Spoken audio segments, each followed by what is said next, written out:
Previously on the Curse of Strahd, you all were in Valaki. Fantastic town where everything's above board. There's no issues whatsoever. All is well in Valaki, and there's no war in Ba Sing Se. That's all you need to know. You awoke at the Blue Water Inn where the Martikovs had let you in to stay the evening with Irina after speaking to her and learning some things about her. Uh, young Rowan found another note from the pirate that he has been sort of following in the footsteps of and researching, the pirate Izula Cross, whom left an interesting note that I believe he shared with all of you. You met a man down in the Blue Water Inn, whom you wanted to meet, a man by the name of Rick Tavio, who essentially seemed to be like an entertainer, which made sense because apparently he had some sort of circus cart there. That's where you'd seen the saber-toothed tiger the previous evening, and having some conversations with him as well as the Martikovs, you found out some information. You found out that Rictavio was an entertainer. He had a show that was going to be going on after the festival of the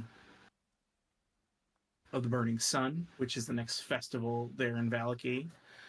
Learned a little bit about essentially just the burgomaster, the general vibe in the town. And you also learned from the Martikovs that there is an issue with the winery. If you wanted to aid with that, they would be most appreciative of.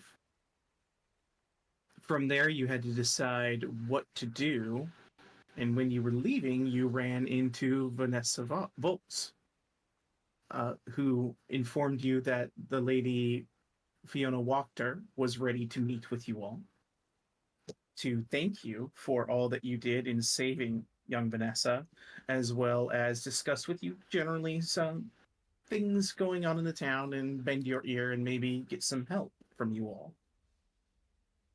You also knew that you wanted to go check out Blinsky's, check out the toy shop, and you wanted to go to the chapel in order to hopefully give Irina some place safe to stay. I believe we went to the Wachter house first. It's been a couple weeks, but at the Wachter house, you guys met with Lady Fiona Wachter, Madame Wachter, as Vanessa was calling her, whom shared with you very succinctly and quite clearly that she was not a fan of the current burgomaster of Valaki, and she was looking to supplant him in order to bring a new era of rule to the town outside of his tyrannical, superstitious one. She made mention of Strahd von Zarevich, and when inquired about how she would deal with him, she said that essentially she wanted all to be welcome in Valaki, and since Strahd is the ruler of these lands, she would be in communication with him and want to have an open dialogue with the ruler of Castle Ravenloft. After all, these are his lands. Seemed pretty above board and providing you the information. She also gifted you a couple of items to thank you for what you had already done. And after that, she actually asked you if you would be. Well, she kind of gave you the lowdown on the situation with the Baron. Essentially, the thing that was keeping him in power is this man called Isaac Stronzi, an individual with a devilish arm that went around intimidating people. The only power source in this town, but a powerful enough individual that it kept the people fearful of the Baron. If you could eliminate him, then she would be able to press the Baron and make some changes and hopefully rouse the people against him. You agreed to deal with the situation for her. finding you to be allies in this cause to help bring better times to Valaki, she took you to meet her daughter, a young Stella Wachter, whom had returned from the Barrens, having met the son whom she was supposed to be engaged to, and some sort of incident happened. And when she returned, she thought she was a cat, and she just sort of meowed and went around as a cat would. But she had been given some manner of medicine by Vanessa previously and was kind of doped up, as it were, to be a bit quieter. So when you met with her, you began to inspect young Stella and found interestingly that her fingertips had an odd arcane scarring on them that looks like it was the result of some manner of failed teleportation. Whether it was something that she did or something the young Victor at the Baron's house had done, you do not know. But you had Rose essentially commune with her in a way by handing over the bone after convincing Madame Wachter to let you do so to try and communicate with her. But unfortunately, there was a lot of noise in there, and Rose wasn't able to find out too much. Only that whatever happened was some sort of accident. So maybe young Victor did not do this maliciously, it seemed. It was an accident, at least in Stella's mind, but the rest of it was a bit too maddening, so you did not learn too much after that. Madame Wachter asked you to, if you could, since you were going to see Father Lucian, please see if he had any means of aiding her, and if not, or if you could find anything that could help her daughter, she would be greatly appreciative of that as well. A lot happened in this session. So, you went to St. Andrew's, I believe.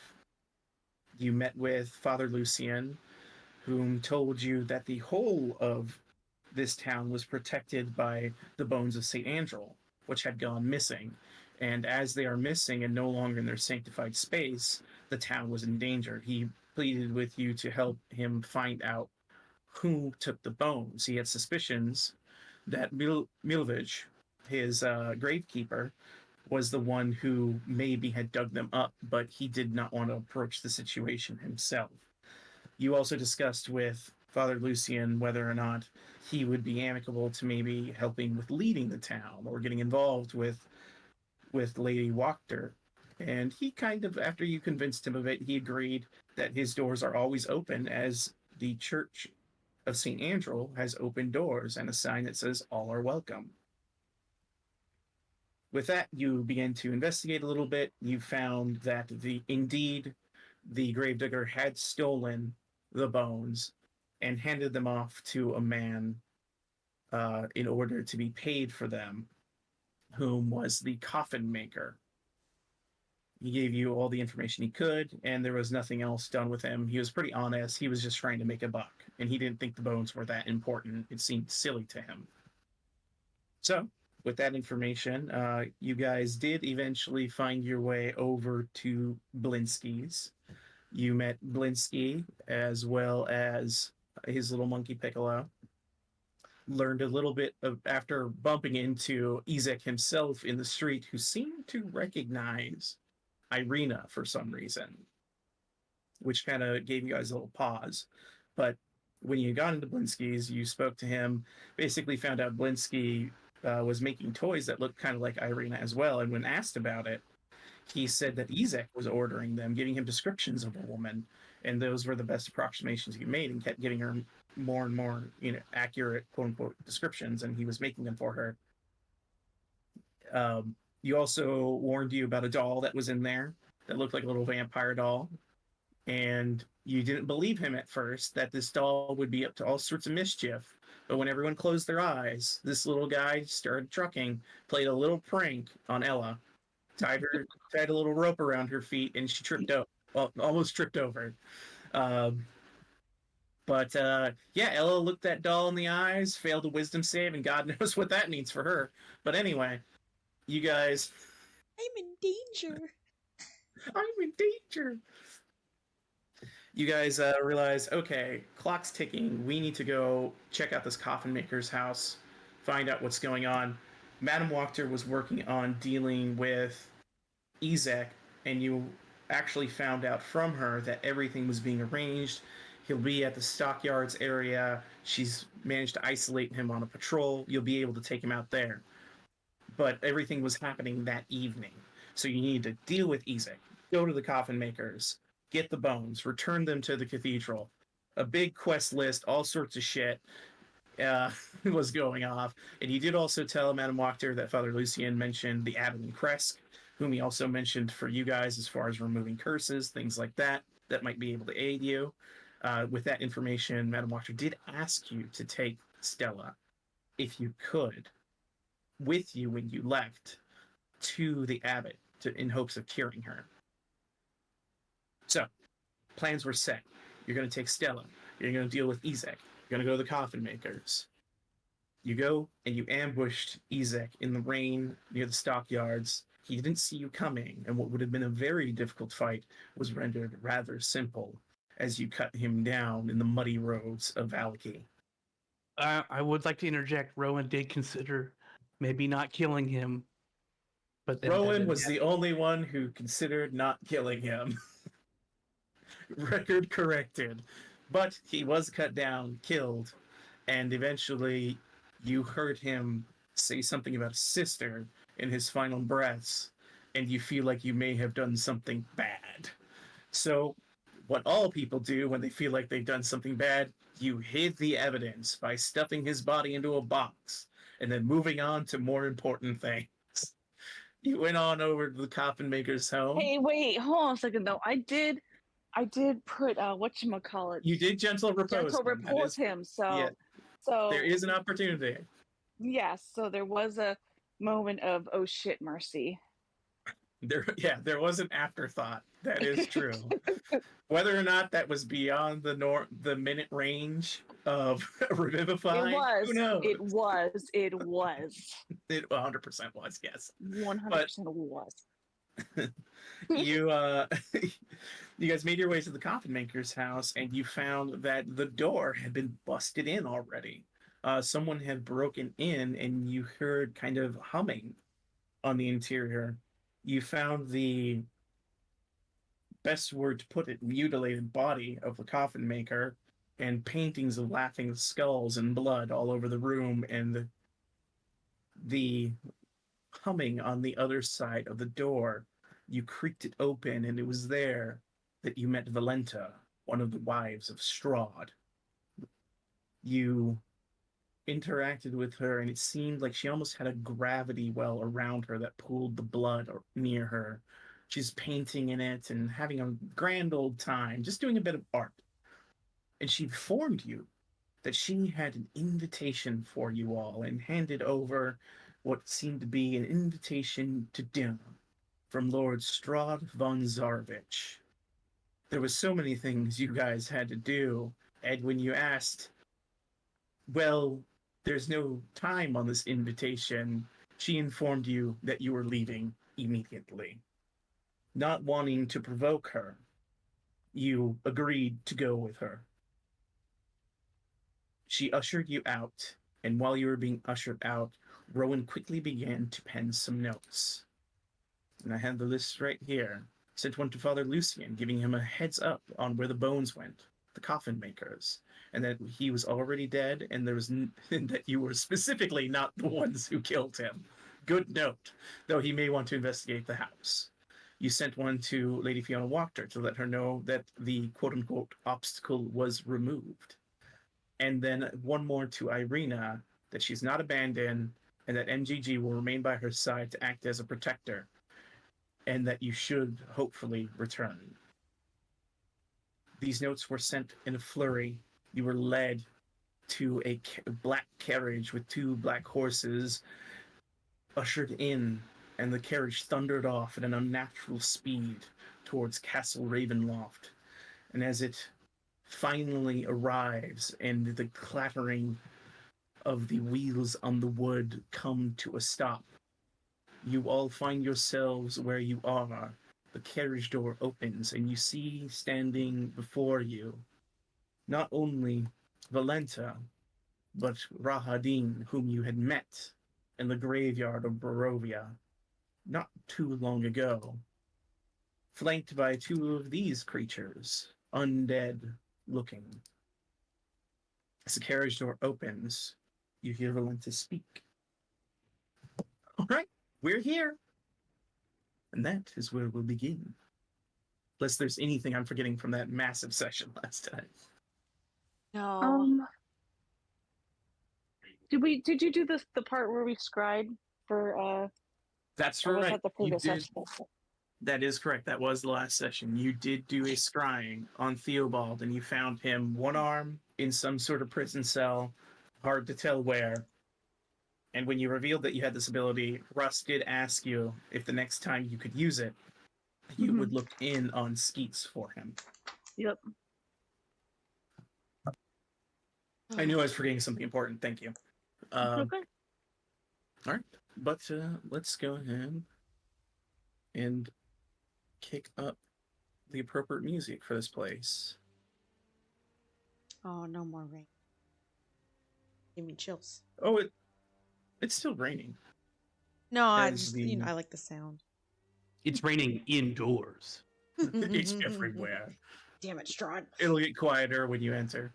But the door opens.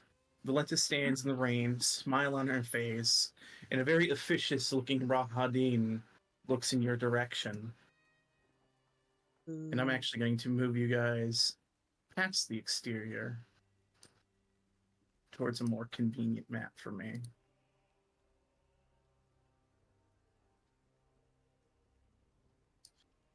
Give you a better look as to the interior here. How long did that ride take? Not more than an hour. Far faster than you would ever think. Yeah, you said abnormal speed, and I was kind of thinking the same thing. Like, what is abnormal? Yeah. Oh, man. What would have taken you probably the better part of a day took an hour to arrive. Okay. Volenta kind of goes back, and Rahadin looks to her and speaks. The master is waiting for you, Volenta. Please join the others. Try to dry yourself off before you go in. She nods. Goes, well, you guys have fun. See you in a minute. And opens this door and enters and closes. Joey, you always keep your mind link open on, right? Yeah. Okay, that's what I thought. Breaker. I'm terrified. Yeah. Yeah. I don't think we're going to be having a good time. Stands behind me. Welcome, one and all of you, to Castle Ravenloft. My master wishes for you all to understand while you are here that you will not be harmed. So long as you partake of the sacred oath here at Castle Ravenloft. Are you willing to do so? What would this oath be? And what do we have to sacrifice something? No sacrifice. You need only give us your solemn oath that you will And do any harm to the Lord or the denizens of this castle. And with this, no harm shall come to you. Denizens just means like staff or anyone resides. Yes, the Lord, his brides, myself, the staff. There are perhaps other things that may be beyond our control. You can deal with those if they arise, but it is important you make this oath. So if we're attacked, we're allowed to attack. Then we would have broken the oath as well. So yes, you may attack if you are attacked. Nah, I feel like that's fair. I don't know. I feel like there's strings attached. I mean, Rowan's like You said there's things not within your control. If we defend ourselves against such things, does the pact remain in place? He gives a nod to you. Rowan's just like, it seems fair enough. Does Will? Rowan do it? Whatever he needs to do, yeah. Yeah. He just asks you to swear to the oath and has you repeat. And as long as you repeat the oath, which is basically exactly what he said, he will let you in to Castle Ravenloft. Rowan does it. You're not going to make me spell out my whole name, are you? He raises an eyebrow. No. Okay. Then I agree. Moog T poses and agrees. Sounds all right. Oh no, he disconnected. Ella is like, is there like a magical guard that like if we don't we'll die? Like once we enter that door? He raises another eyebrow as you ask that question, and he says, "It is merely an oath. It is on your honor that it is upheld." Oh. Honor. That she raises her hand and does the oath.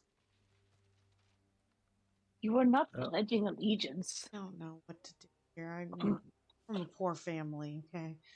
Oh gosh, you and your poor ancestors, I swear. Everyone, It's like a, all your it's like a- characters so gosh dang poor. I don't know how to monster play a character. wealthy person next time, maybe. Doesn't know how to play a wealthy person, literally carrying all of our assets. I know, right? Oh, He has shit. all of our money. And that's why I'm so stingy with it.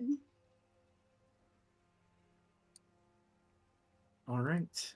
As you all do it, Russ does as well, a little trepidatiously. But Rahadin looks to you and says, "Follow." And he approaches the door. Does he notice Russ at all? Does he like see him and eye him like the one sister did? Was like, oh, good to see you again. Type thing? Make an insight check for me.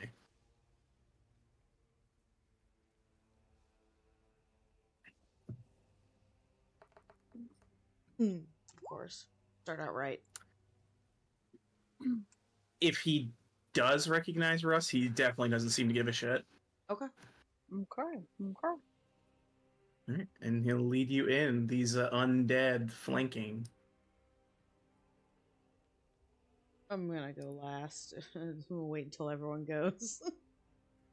Do you think that they'll let us clean up it before we meet the Strahd character?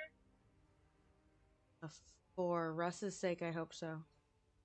Yeah, he smells like Not- good cat. Get inside. Hurry up. Yes. And you all enter. Ella, get inside. I'm coming. Thought I did it. I'm like, oh, there we go. I was like And I'm blocked out just by a gonna- wall. And as he leads you in, these first two chambers, the first one you saw was a ornate doors that hang of the castle that were open, flanked by fluttering torches and iron sconces. 20 feet inside the castle is the second set of doors. And as you enter into the next room, you see this grand entryway that has these very nice pillars, and on the walls of this, in the interior of this room, you see several gargoyles that overlook the center of the room. And as you are led into here, the doors just seem to close themselves as you pass through. Nope, don't like that. Rahadin moves to here. The other creatures move up to here to guard, and then he gestures to the south, and he gestures to this door on the southwest. Says, "The dining hall is there. You will meet the Lord inside." What's up the stairs? Those are pretty. more of the castle. Ooh, will we get a tour? Maybe. Rowan turns around, looks at everybody. He's like, is there perhaps a place my friends could freshen up? It would be rude to attend the dinner in the presence of your lord with such a disheveled appearances. He just motions everyone to step onto this area here. What? Get you on going the to circle. Get on the circle. Beam me up somewhere? I'm sorry. Oh, T-poses onto it. Oh, no. You watch as a small arcane glyphs alight, and you guys basically a prestidigitation cast on you, cleaning you up. Nice. Rowan steps off the circle and is fangirling over this floor. Oh my god. We need to get something like this for back at home. Can we have something like this in I our believe place? Lady Ludmilla built it. Oh, Oh, Rowan, you could totally build this. Rowan, you could totally do this. Oh my god, I knew it. Such craftsmanship, craftswomanship. Do you need a second? Dude, you need a prestidigitation again, buddy? As you're there, you do hear the silent whispered screams that are around Rahadin's body. Rowan disregards them and sniffs the arcane runes on the floor. Gross. Sorry, we heard Says- screams? Oh yeah, there's these silent whispering, or these near silent whispering screams that are all around Rahadin at all times. Yeah, I forgot Guys, Rowan it's had that okay. last time. He's haunted. I'm haunted. We're not very different. I can't hear it from me though, right? It's just like 10 feet. No, I think is what it's it was. within Yeah. 10 feet of him, yeah. That's what I thought. Yeah. I don't even want to try that. I'm good back here. This is my zone. Okay, Rowan, so you need to either talk to Ludmilla or you better get to memorizing reverse engineering this shit. Take a few screenshots. Okay. Like, just take. Mm-hmm. He Like, is Just blink a couple vigor- times, like take a snapshot with your eyeballs. He's vigorously writing his down in his scrapbook. Okay. Taking small pieces of paper and sketching the with a pencil. And he's just like, wait, guys. Get out there. Smoke, stop T-posing on it. He gets a wide shot of it. He slides make it this up. direction. But he looks even better now. He sketches the entirety of this apparatus on the floor. And he's just like, magnificent. Give us a Rahadin moment. does not stop you. He just watches. Is he watching like eyeing him, like studying him doing this, or he just like doesn't care, watching, waiting? I'll let you do another insight check. Oh man, this dice game. You got a +5. You got a +5. So. But I keep rolling puppy. Get them all out. He doesn't seem terribly interested in what Rowan is doing. He's just kind of watching, making sure nothing fishy happens, as far as you can tell. Okay. This guy. It's very like freaks me out. officious, like a guard posture in general. He's a butler. Like hands behind the back, just like wait, like type. Ugh, he's so creepy. No, he doesn't have his hands behind his back. He has like an arm crossed in front of him, and like the pose where one's like fingers on the chin, arm crossed in front, type of deal. Mm-hmm. He's just Rowan- watching. Rowan gets up and instead of dusting himself off, he steps on the rune again. Boop. And you see it doesn't activate. And then Rahadin looks at you and he holds up what appears to be a ring on his finger. He says, There we go. Need that ring, Ron. Otherwise, it would just go off every time someone steps on it. It would be annoying. I see. He continues writing this information down in his book. This has been very informative. Thank you. He shrugs. Rowan, I But feel like you you're should gonna not bring keep so my many things. master waiting any longer, please. Sorry. Sometimes we get distracted by things. We get a little squirrely. I'd like to look back at these little things, these little Zambos going on. Do they look like they're like, I don't know how to put this, like shut down almost, like they're being controlled, or their free will? Give me a religion or arcana check for that one. Okay.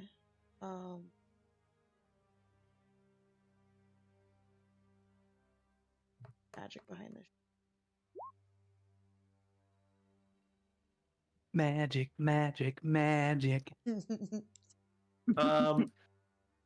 You would know these creatures to be whites. Essentially, they are neither dead nor alive. It kind of exists in a transitional state between one world and the next. It no longer possesses a spark of life, and in its place is a yearning to consume life and living things. You would know, and I'll give you a little technical information about them because you rolled well. Okay. Resistant to necrotic damage, bludgeoning, piercing, and slashing from non-magical weapons that aren't silvered, so silvered weapons work on them. You would know, like most undead, they are immune to poison, and they cannot be exhausted. Oh. And with 20, I'll also let you know that they have sunlight sensitivity, which means they have disadvantage on attack rolls and perception checks when in sunlight. Ah, that's bountiful here. Like that. I like that. But they appear to be subservient, like controlled. They are okay. So okay. All right. There's no semblance of free will in these creatures. Okay, that was my big. What I wanted to know. Yeah, it's tree fitty, Will. And you guys approach, and on the other side of the door, you can hear some organ music. Place is Yeah. She's saying this telepathically. Why do we keep coming? We keep ending up in these really fucking creepy places. breaker. I'm not sure. Not liking it. Feelings off. Me neither. Mm-mm. Just keep your eye open. Or keep both of them open, actually. She puts her back towards Nat and is walking backwards now. Just You see everything Rahadin behind. raises his eyebrow again as you start to weirdly walk down the hallway.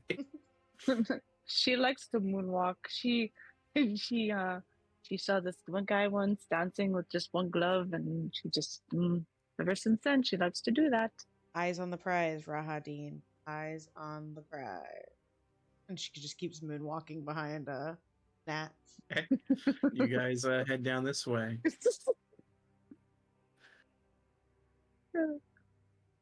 And Oh, he's not coming? Yeah. No, he's watching you walk down the hallway. Oh, yeah, moonwalking, just looking at him. No, wait. She's And moved. you guys hear just Stay some with me. organ music behind this door. All right, Rowan, as you push open the door, you see sitting around this table are 3 familiar figures and one you haven't seen before.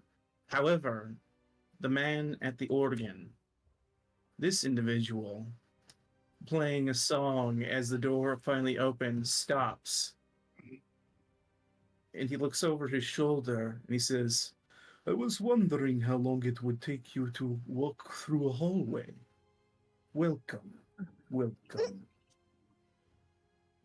Breaker. Rowan, He's a smart. Rowan steps in and goes, yes, thank you. There's some interesting tools in the hallway that caught my attention. I must apologize.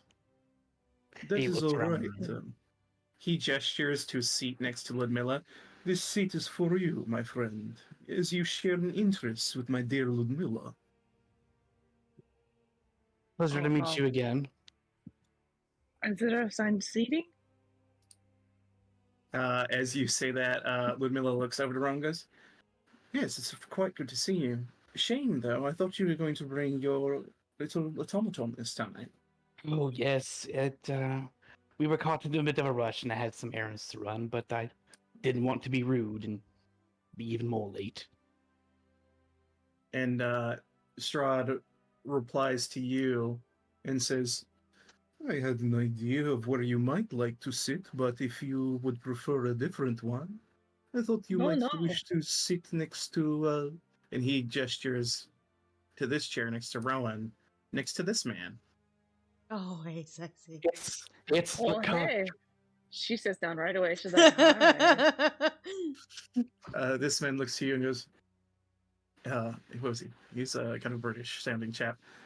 Hello, I am Natari. Who are you? my name is Escher. A pleasure. It's a pleasure to meet you. She sticks out her hand, like, you know, when they just do like you stick it out for like for him to grab. He grabs your hand and gives it a little kiss. Oh. She blushes. He gives you this smile, just this genuinely kind smile. Rowan will T-pose in the corner for now. You mean Moog? Moog. I'm sorry, Moog. Sorry, Moog will T-pose in the corner.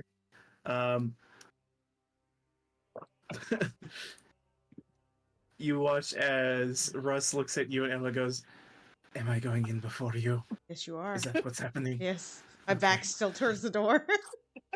He walks in and Strahd motions to the seat next to Volenta. Oh no. And Oh, he no. just quietly No. moves in and sits down. Ella moonwalks in and is like back still towards, but like talking over her shoulder.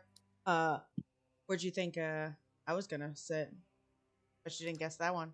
You watch Rahadin approaches and Oh, closes the God door. damn it, this door. I was looking. You took me off guard, Rahadin. My eyes were moved. This is strike one.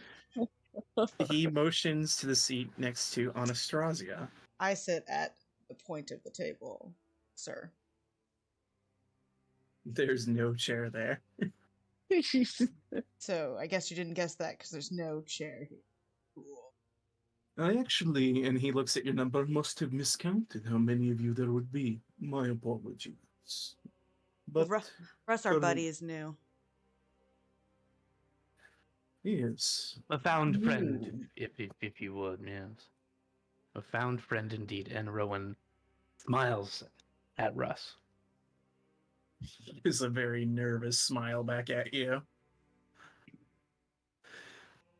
And Strahd looks upon you all as you sit down, Ella. Anastasia looks at you, and you see she's got a glass of a dark red liquid that is...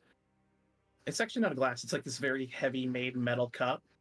And you see her grip on it has left kind of the smallest grooves inside of it, even though it is made of metal.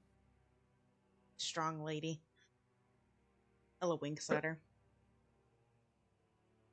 She winks back. Strahd looks around the table and says, well, welcome all of you. I wanted to officially and formally welcome you to the lands of Barovia. Turn down the music just a bit.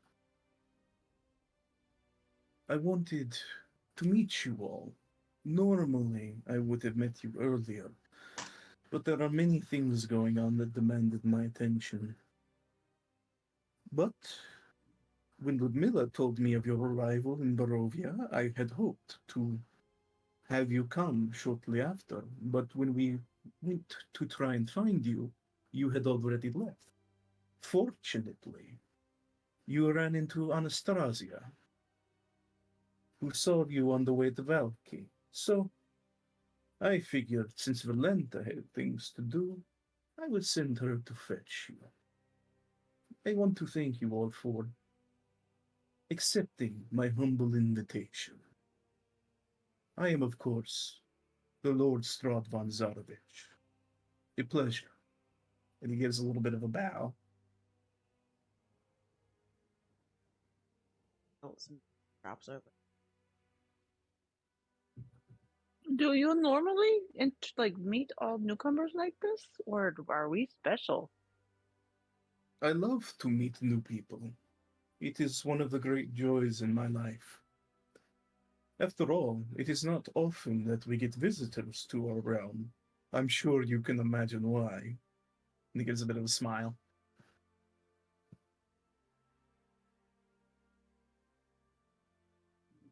Breaker, Well, breaker, I didn't get that. if any visitors have the experience we've had, yeah, I can get that. Breaker, breaker. Indeed. It's not It is always a you, great land. not always you drop into a new place and get attacked by a giant werewolf. Yes, one of many problems in the realm, I'm afraid. But Oh boy, howdy, we keep coming across those problems, I tell you. he gives Rowan a has- solemn nod to that as he picks up a glass of what appears to be wine and drinks a little of it. Indeed. Well, before we begin, I feel I should give you a bit of history, a bit about myself, before I ask you to all share a bit about yourselves. So, as I said, I am Strahd von Zarovich. We came to these lands a long time ago, many years beyond the counting at this point. My father originally came to this valley when it was controlled by more savage peoples, uncivilized tribes, and elementalists, druids, things of that nature. They were a blight. They stole, killed, raped, maimed, did whatever they pleased to the people of these lands. My father had a vision for it. And after his passing, I was the one to bring that vision to what we now call Barovia, named so far after my father. And this fine castle was the result of years of hard work and the creation to overlook this beautiful valley, this wonderful land as it once was. I was so captivated by it that I wanted to have the seat of the von Zarovich family here. And that is why this castle, Castle Ravenloft, was built. Named so after my mother, Raviona. Now, that is just some general history about our family and why we are here in this valley. I would very much like to learn a little bit about all of you, as I only know a small amount. And he'll look to Rowan. Ludmilla tells me that you are like her in. What is it, Ludmilla? It's an artificer, darling. An artificer. One who combines magic and invention. Tell me a bit about this. And yourself. Mm, Uh, Rowan kind of has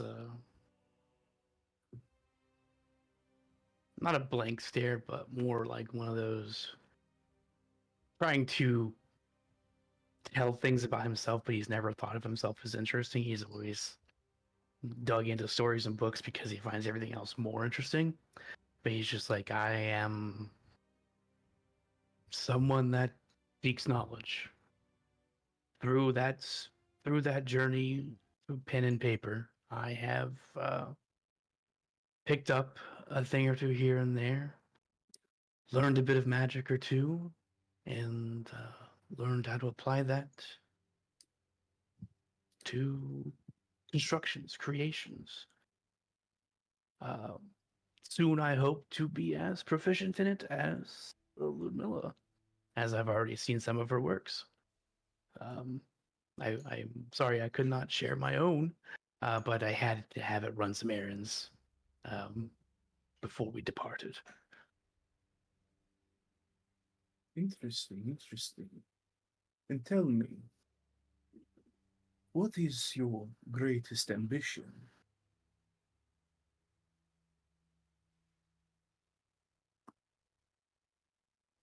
He sheepishly looks down. He's I spent my entire life dreaming of adventure, and I hope to one day have a story of my own that will be worthy of a book. This is a fine ambition. The desire to be remembered well. I like you. He points a finger. And as he does so, you watch as doors open and trays begin to float in with various food and drink. No one carrying them, but they begin to get set down on the table in front of all of you. And you see what appears to be fine meals. Not wolf's meat or anything like that, but very fine venison and various cattle and things like that prepared, very well made.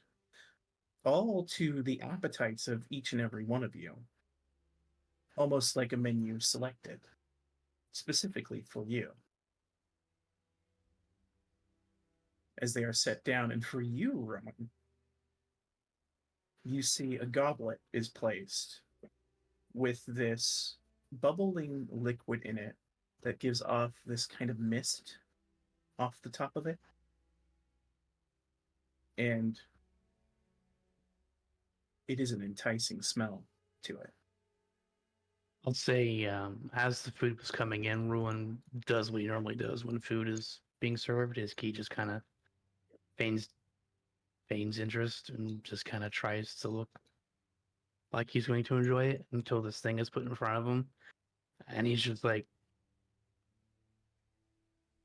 politely remembering the pie. It doesn't give him the same feeling as the pie did. Give me, we'll call it an Arcana check. While you're doing this, he looks over to Unitari and speaks. And you, tell me a bit about yourself. From what I understand, you are a cleric of, what was her name? Salune. Salune. Salune, yes. I am a cleric of Salune. That is who I am. Well, tell me, cleric of Salune, what is it you have ambition towards? What do you want to do with your life? I want to help others in the way that I was helped.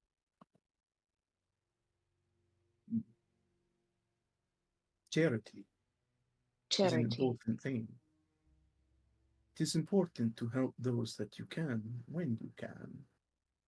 After all, it is the responsibility of everyone who has power, is it not? With with great power comes responsibility. Exactly. The great And Peter said that. His father said that.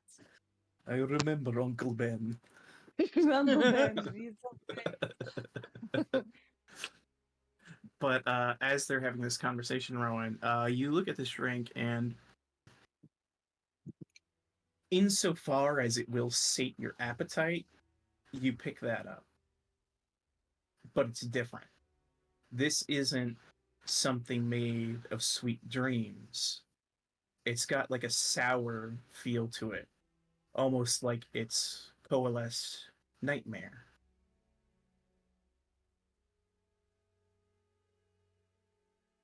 But it will feed you.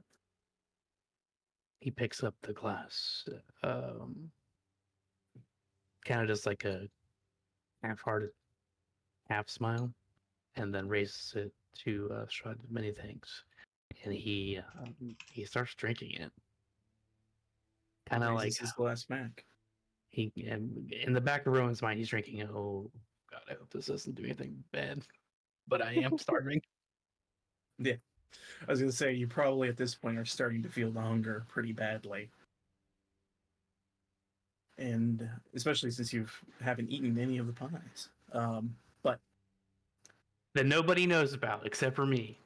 exactly. And he raises his glass back to you, gives a nod, and says, "Of course, we serve even the most discerning palates here." And you look at Anastrasia's glass, and it's a very similar thing, but like a different color. Because she's not partaking of the food either. I must say it is hard to come by something I enjoy. Indeed. And then his eyes drift from you across the table over towards Ella. And you. I understand that you, well, perhaps maybe you operate best in the dark. Tell me a bit about yourself. What are your ambitions?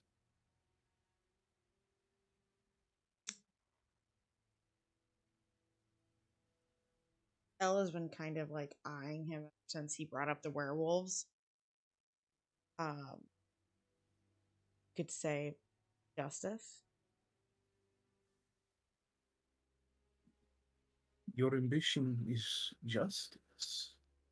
This is good.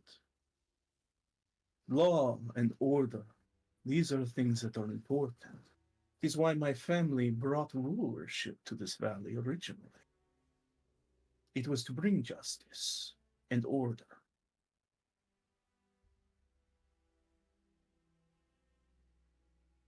His gaze drifts over to Russ and says, "It is not often that someone graces my table twice, but you seem different than before." Russ? And Russ looks over and says, "My humblest apologies, but I do not recall the last time I was here. But I am rustling wings. I am aware. So you say you have no memory? Interesting. Is that what happened to you?" And he just kind of quietly nods. And then he looks over at Natari.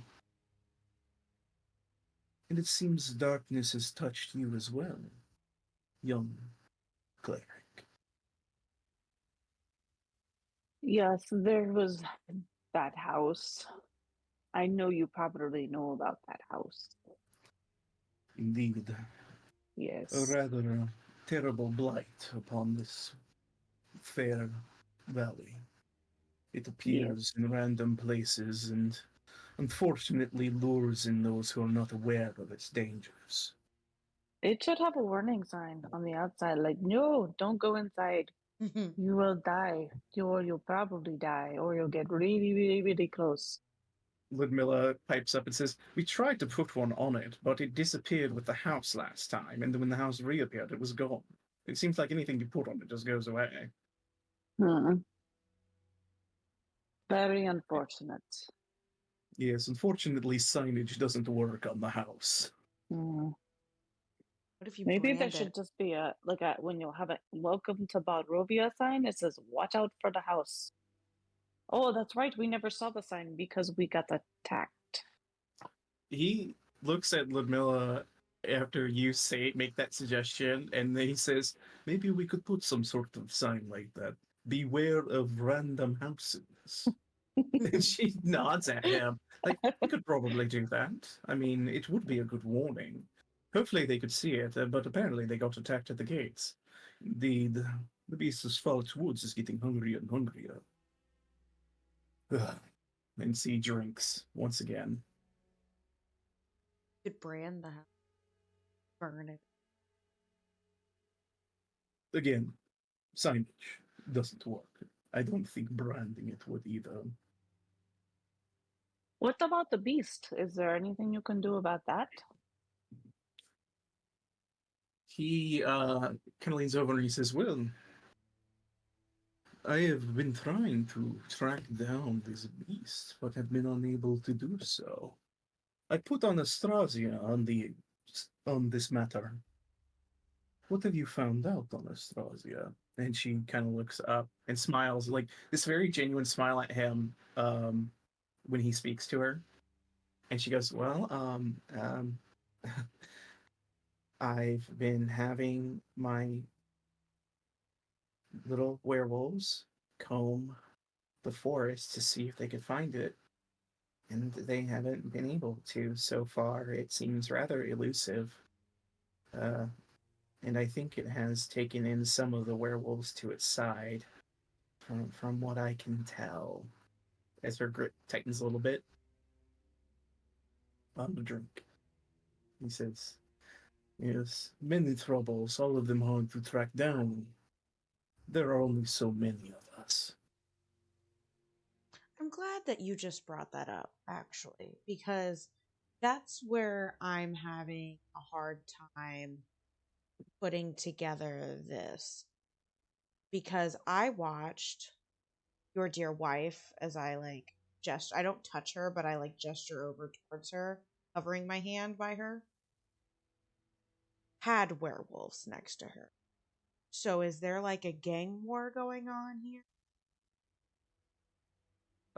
As you gesture, Anastasia, Strahd looks to you and says, "Yes, there are some rebellious werewolves in the forest. We're trying to bring them all into the fold, as it were, but they seem to believe that they should be unfettered by rules and law, something of which I greatly disagree.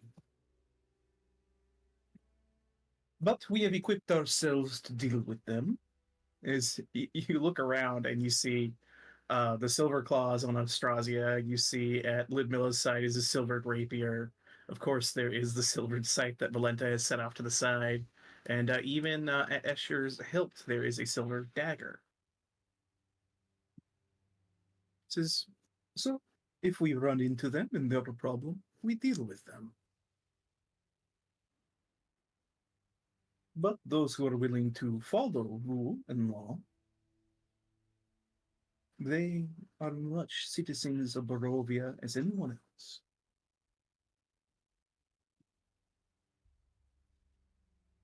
Can you remind me of her name? I'm looking back. The one next. What's her name again? Anastasia. Yeah, you have Ludmilla, Escher, Volenta, and Anastrasya.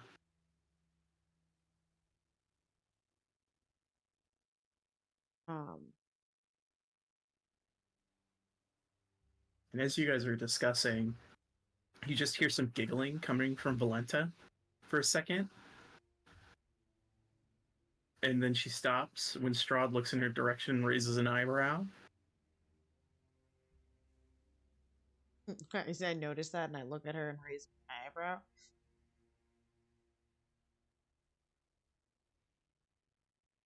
Good. Care to share with What the does group? she giggle? What is she giggling about? She has her flights of fancy sometimes, don't you, Mm. Volenta? And she goes, "Yes. Sorry, I just thought of a funny joke." Care to share with the group? She looks to Strahd, and Strahd gestures kind of this, "Go for it." And she goes, Let's go. I mean, we like jokes. Right? So, all right. So, the funny thing I was thinking of is just how good your guts would be all over this table. It would be really funny, wouldn't it? No. I mean, not really. Like, I maybe that joke might fall a little flat. Strahd wags a finger at her and says, "Volenta, Volenta, don't be rude. These are our guests." Yeah, we signed a pact. Made an oath, not exactly signing a pact. Oath. I'm so sorry. We signed an oath. We made an oath, and I feel like preemptive murder is off the limits. Premeditative. Indeed. Premeditative. It would be terrible to plan the murder of someone. It would be against the law. Volenta. Mm-hmm. Mm-hmm. Russ kind of looks at you like that's exactly what you guys just did recently. Oh, look at Russ. Mm-hmm. Mm-hmm. He fired the first shot, for the record. True. He rolled the highest on initiative. Yeah. That guy He deserves- You mean fired after first. he If fired the Russ hadn't first got- shot if when you Russ hadn't ambushed gone him and got a surprise round? Yeah. Uh-huh. Exactly. He sure did. It's not our fault that you rolled so high, Russ. God.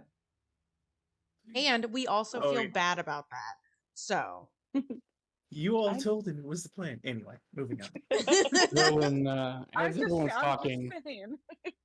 Rowan looks back at Mo. He's like, "You all right back there, bud?" I'm fine. Hmm. He's brooding. Hopefully, He's been going through some hopefully shit. Cappy gets on. I don't really like this situation. I feel like it's totally what he'd be doing right now because he's pissed about whole Actually, that's murder thing. Yeah. You know, That's actually exactly what he would be doing. because Actually, I think he'd be closer to He's the pissed fire. about the murder thing. He's the one tabletop. that did the Yeah. killing blow. tabletop, Yep. we all We'll have didn't Mo realize down here by the this. fire. Like Yeah. we He's all in dog feel form bad. currently, and he's curled up at the fire. He's Yeah. so that's- sleepy. He's a sleepy He's a sheepy. sleepy puppy. If we would have known that this guy was just trying to take care of his sister prior to this murder, it could have gone different. Everyone's got families anyway. He was still a bad guy. Not old bad I'm not guy saying be he bad wasn't. guy. But Strahd kind of looks around the table, and is everyone eating? You said it's whatever we basically wanted just came to us. Yeah, it's like a meal that you would greatly enjoy. Hell yeah.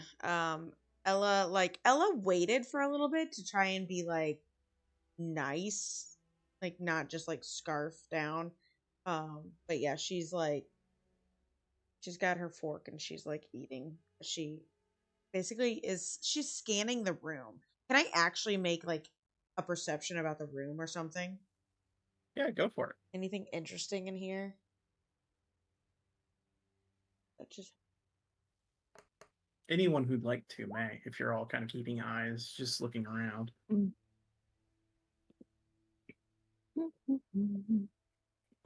I'm not going to roll for Russ because he's petrified with fear right now. yeah. Ella's doing her Secret Service due diligence. Oh, I'd I say won't go into that. Rowan's too focused There we go. on the sustenance in front of him. Ella, you're looking around trying to clock anything of interest. The one thing that you did catch was the kind of grooves in Anastrasya's drink because you're next to her. Other Oh than my that, God. you're just picking up. Sorry. Atari's really trying to see right now. I'm so sorry. It got One of like, these have to be a it nat got- 20. yeah. Other One than of them's that, going to be a nat 20. the one thing you notice, Ella, is that Strahd's been very attentive to everybody. As they speak, he is like looking at them directly, giving eye contact, and like very thoughtfully listening to everything you guys are saying when conversing with him. So he's a very active listener, it would appear. Good Okay. for him. Good, I got some questions. Come up here. Come up here. Natari, I'm going to go with your first one, the 21. Yeah, sorry. It hit like 3,000 times, but You notice a couple things in this room. You first of all notice that Anastrasya every once in a while kind of glares at Ludmilla okay. just from her cup. You notice that Volenta as she kind of looks over to her right shoulder, you see she quietly speaks something, and you see like a little spider on her shoulder, like a green spider, that No, thank after you. she speaks to it, it crawls away. And then the man next to you, Escher, you see that he has clocked the weapon that Ella wields and seems to have a bit of interest in it as he's just kind of dining next to you. But he does kind of, it's because he is like trying to engage you a little bit. But his glance kind of goes, and you're like, oh, he's also eyeing up Ella.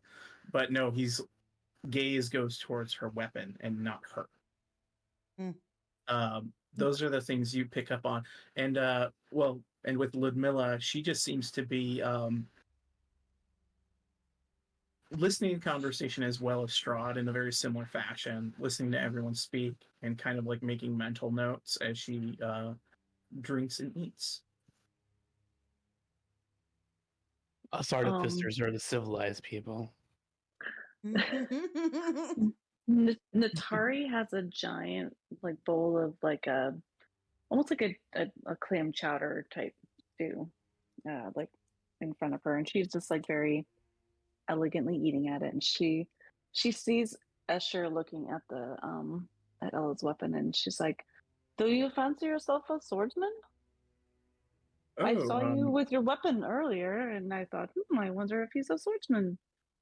well, I fancy a fine dagger, and your friend there has quite a fine piece, if I do say so. Yes, she's a fine piece. She is. As are you. No, I know. I know. She smiles. And he actually She kind starts of to looks over. Yeah, go ahead. She starts to smile, and then she stops herself because she knows that her smile looks funky. So she just like starts, and then she's like, "No." He looks to you as you start to smile, and he says, "My, what a beautiful smile. Don't be shy." But she just nods. She just nods.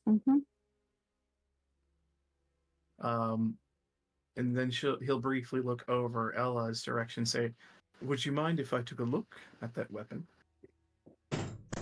And then I think Rowan would hear at this point, and he goes, "Ah, yes, the first mate. It is a fine piece of pirate loot. He's proud of it. Oh, He's proud of finding it. He's say being smug right now. it's a pirate's dagger. Oh yes, yes. And he says, "You don't have to hand it to me, but if you could show it, that would be quite kind. I would appreciate it."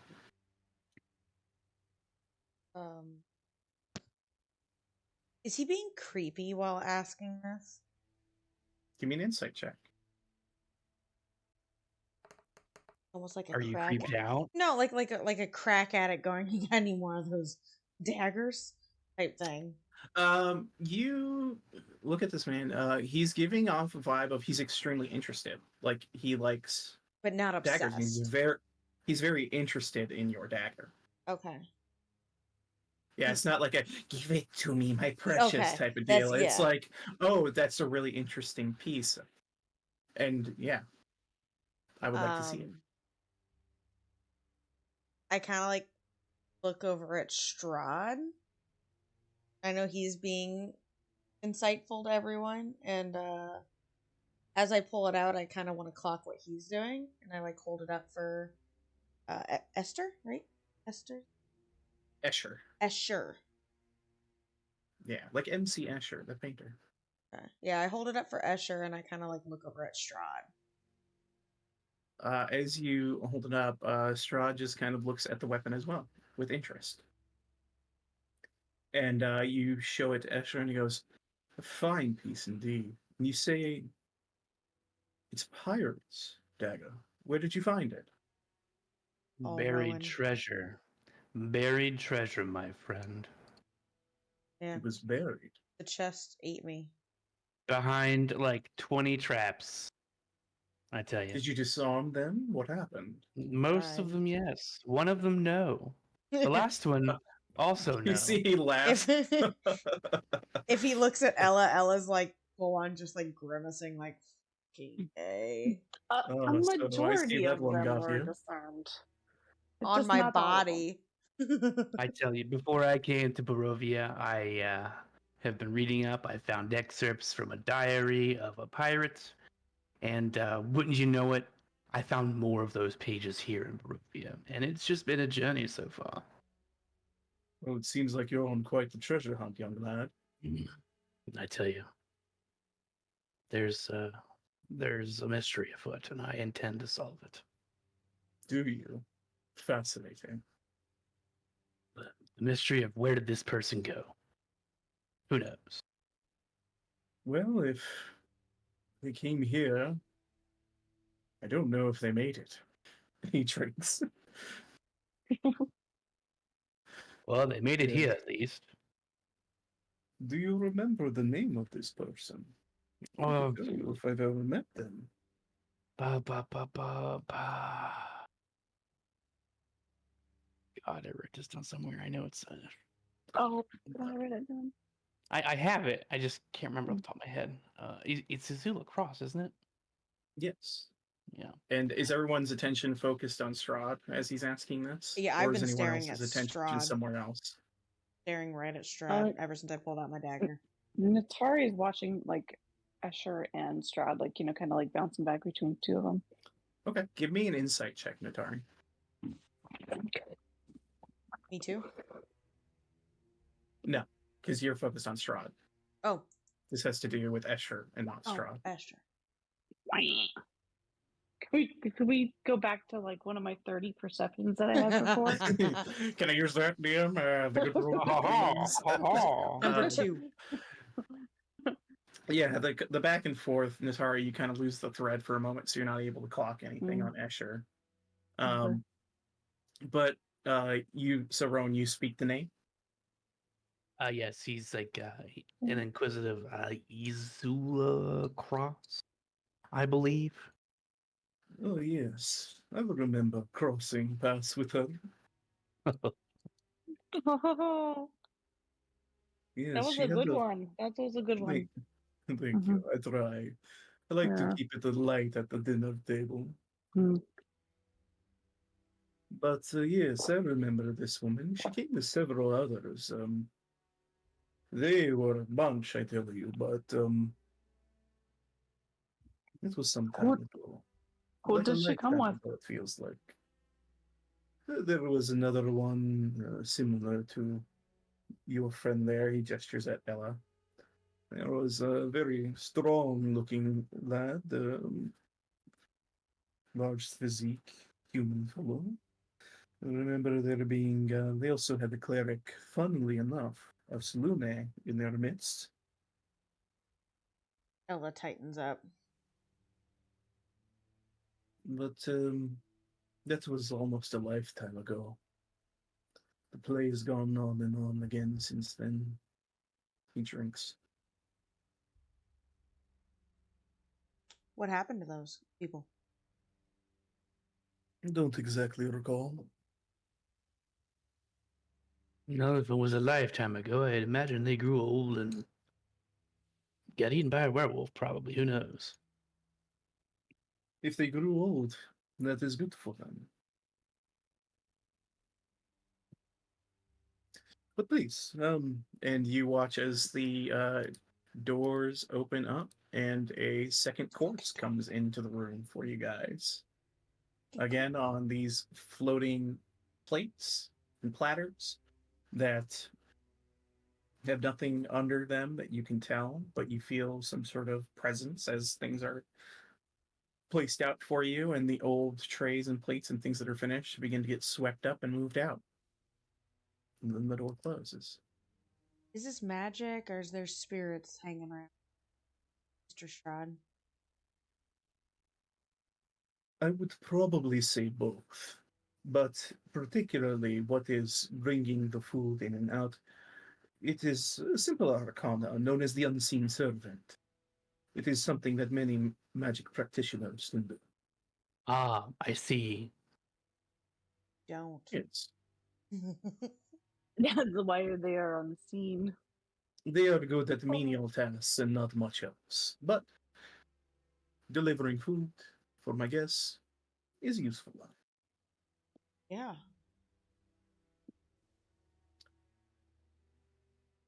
But please, I have droned on a bit. I'm sure you want to learn more of this land and more of me, and Then I have some other things I wish to discuss with you all. I have so many questions. Of course. Please. Uh, First things first. How exactly did your father pass? Because of what I know about you, it would be kind of difficult 'cause you guys live a long time. Oh, my father was not as I am. That happened after his death. Oh, He was killed by one of the natives of his lands in battle. are you okay with your change? You see, he pauses a moment. An interesting question. It wasn't exactly what I was expecting. But you play with the hand you are dealt. And Rowan, with a more like an inquisitive, curious look of concern on his face, he's just like, and how did how did you learn to deal with it? Indeed, it is a difficult thing. My nature as I am now, unfortunately, makes me a monster in the eyes of everyone around me. For I require, I'm sure this is no surprise to you, blood in order to survive. It is something that I deal with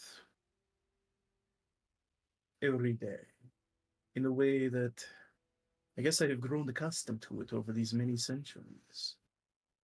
I do not think too much of it, but I try not to make it something that puts me at odds with people, but they choose to be at odds with me.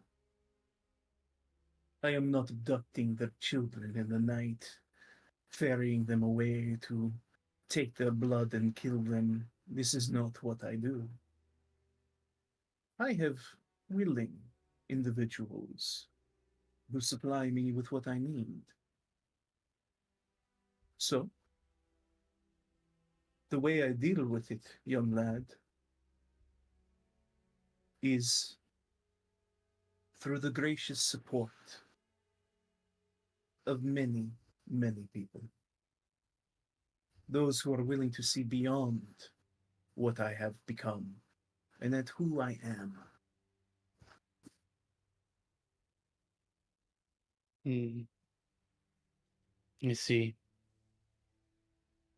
he kind of shrinks back into his chair. And the most important thing is that you have to accept yourself. And he gives you a pointed look.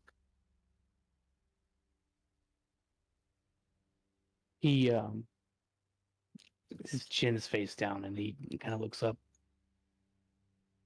and just kind of does like a half laugh. Yeah, I'm trying. Understood. It is not easy. What?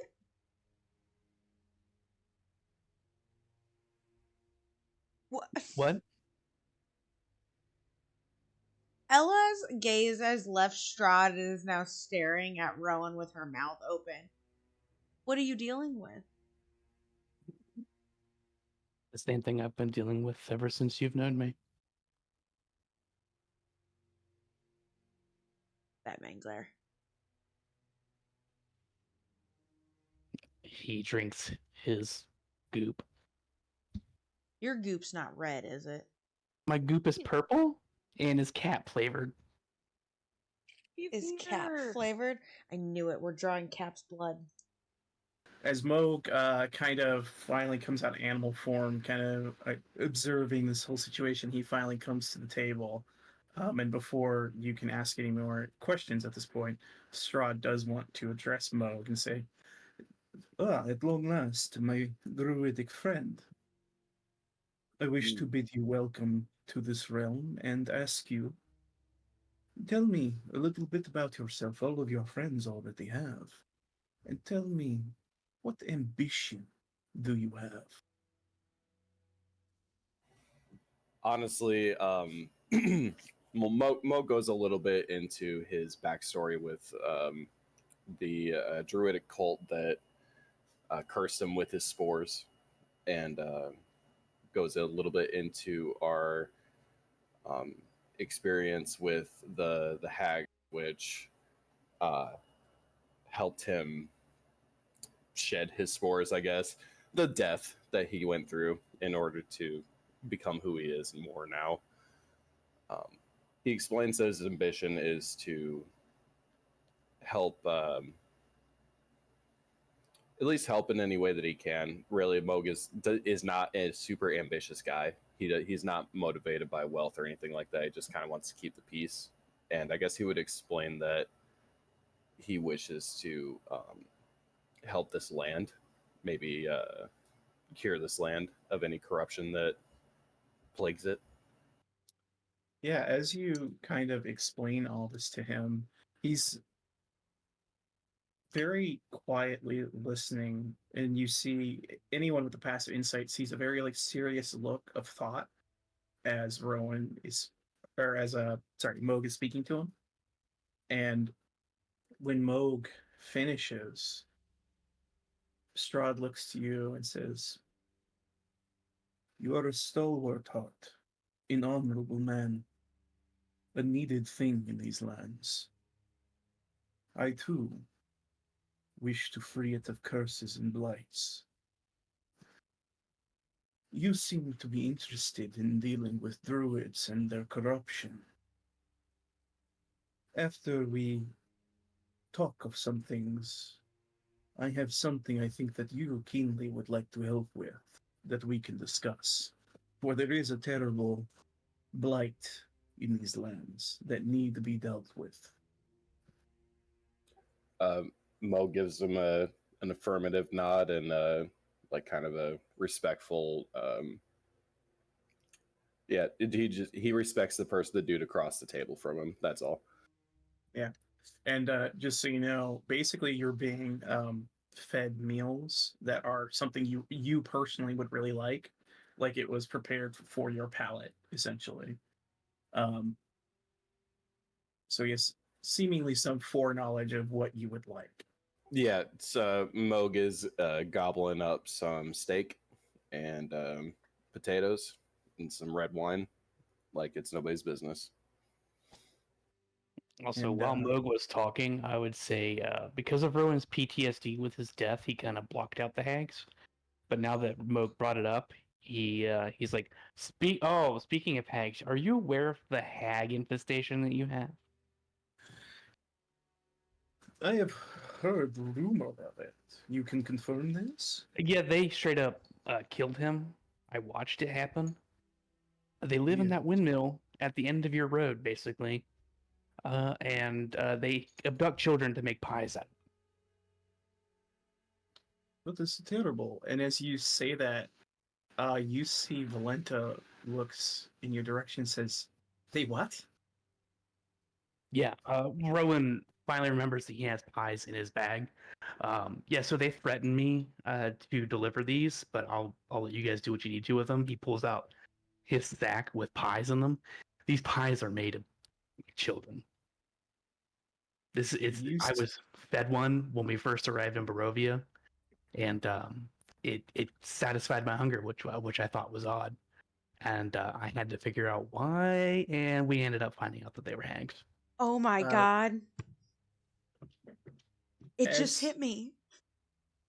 Mad Mary's daughter was kidnapped and murdered by the hags. Ella will say this out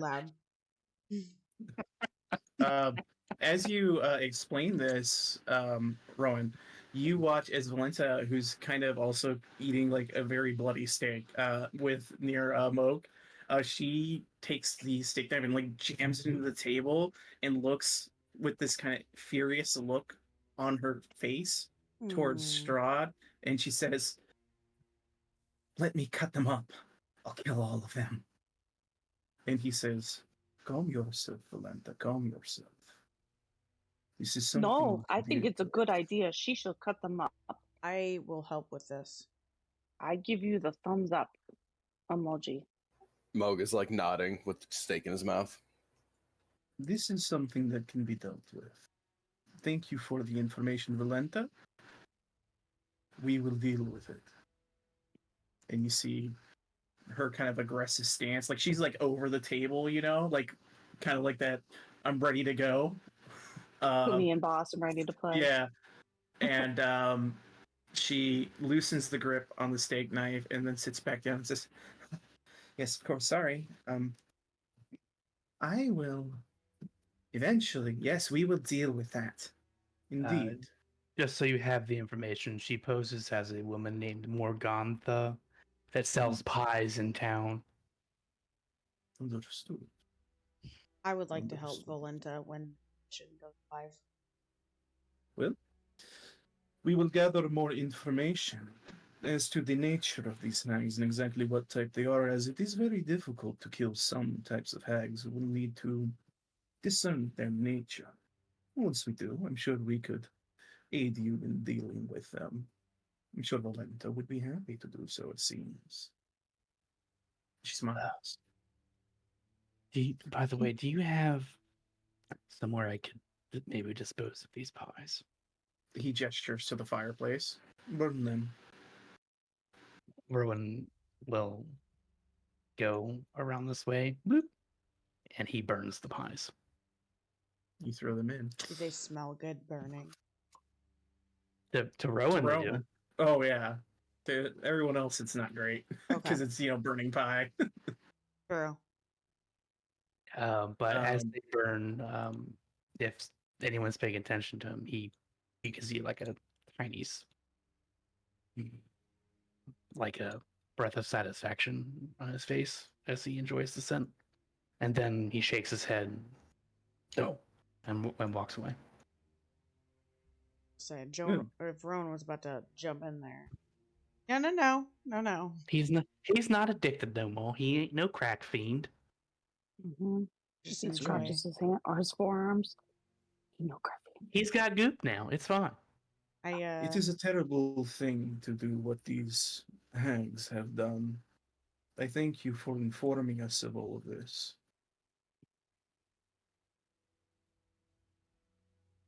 Yes, No. we were caught unaware, unfortunately. The guy is Indeed. a sweet old lady. Has anybody asked Strahd directly why everybody sees him as the devil? Nope.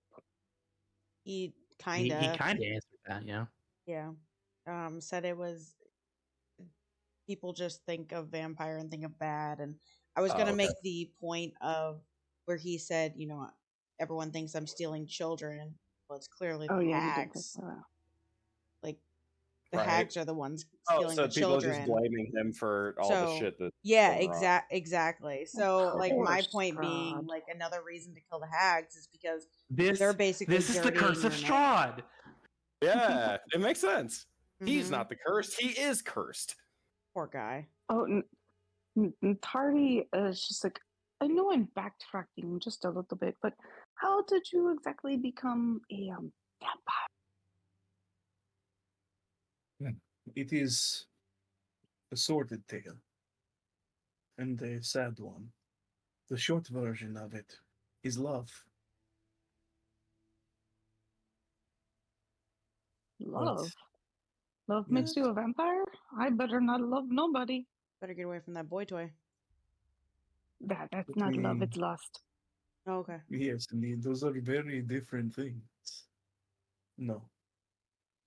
It started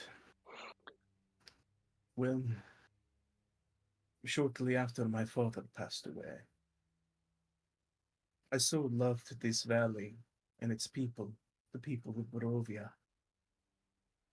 I was fearful of one day leaving it behind to an uncertain fate. And furthermore, I had fallen in love with a beautiful Barovian woman. To lose her, to lose the valley, it gave my heart great sorrow and trepidation. I wished and prayed for a way that I might be with the things I love forever. Little did I know that such a prayer would one day be answered, in this way. You see, things became as they are now due to a series of terrible circumstances. The woman I loved, she stayed here with me in Castle Ravenloft, as well as my brother Sergei and my mother at the time. In time, my mother did end up passing, and my brother Sergei was not one fit to rule or one for war. He was coddled as a child. He was soft. But it is his softness and charisma that led him to begin to steal the heart of the woman I loved. But he was my brother. I could not bring myself to stop him in his pursuit. But then he told me that he was going to wed her. Oh no.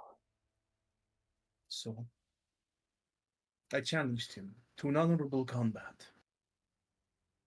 for the hand of this woman. He agreed, and we dueled. I won. But in his jealousy,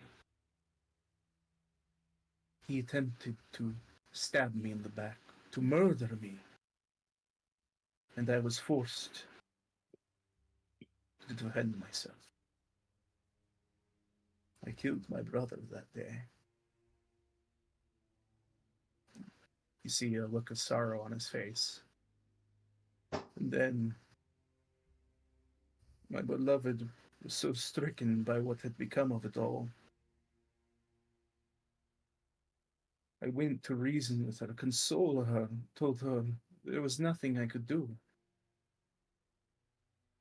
And an unfortunate accident happened. In her grief, she tripped off of one of the balconies high above Ravenloft and fell to her doom. My heart was broken. There was nothing I could do to save her. I'd lost everything I loved in such a short time.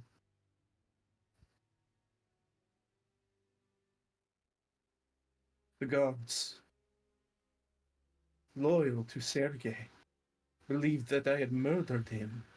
They pursued me like a rabid dog, chased me into the woods, and tried to kill me. I thought it was my deserved fate. I thought it was fitting. But their blades did not kill me. I lived and realized that I had become something different. The wish that I had made was answered by something dark that turned me into what you see today. In my fury, I took vengeance upon those who betrayed me. And I found myself the ruler of a lonely castle on a hill, a man to be hated by the very people he sought to inspire love in.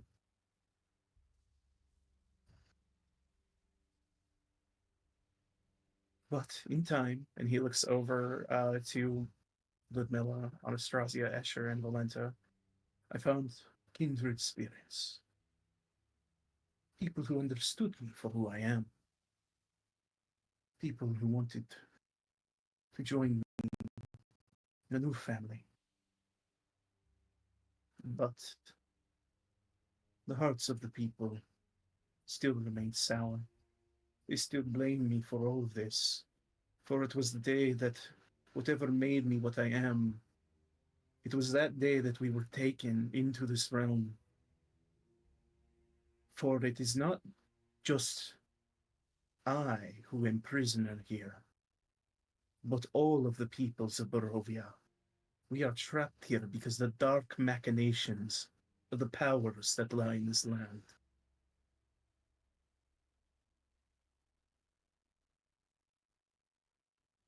And he gives a bit of a sigh and then drinks his drink. I would give anything to reverse what has happened.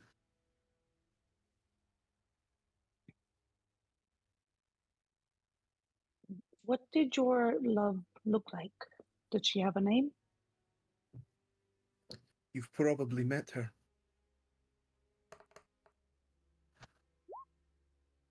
I believe I have, but I'd like to hear She, it from you.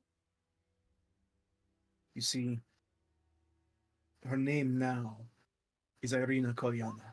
Oh fuck. I knew it. That's Yep. what I was just like, She, well, her spirit is trapped in Barovia, like all of the spirits in Barovia. They cannot leave.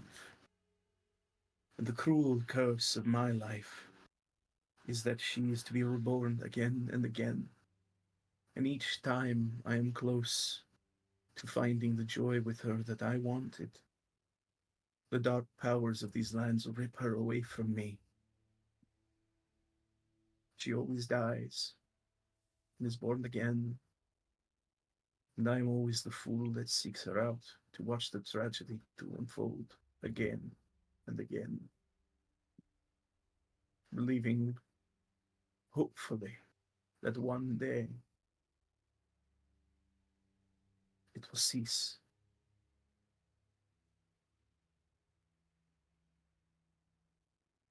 And Moog, um, ooh, you, it's a good you're doing insight. that, I assume, on like Holy just the shit. whole spiel that he's been talking about. Yeah, Mine was on on the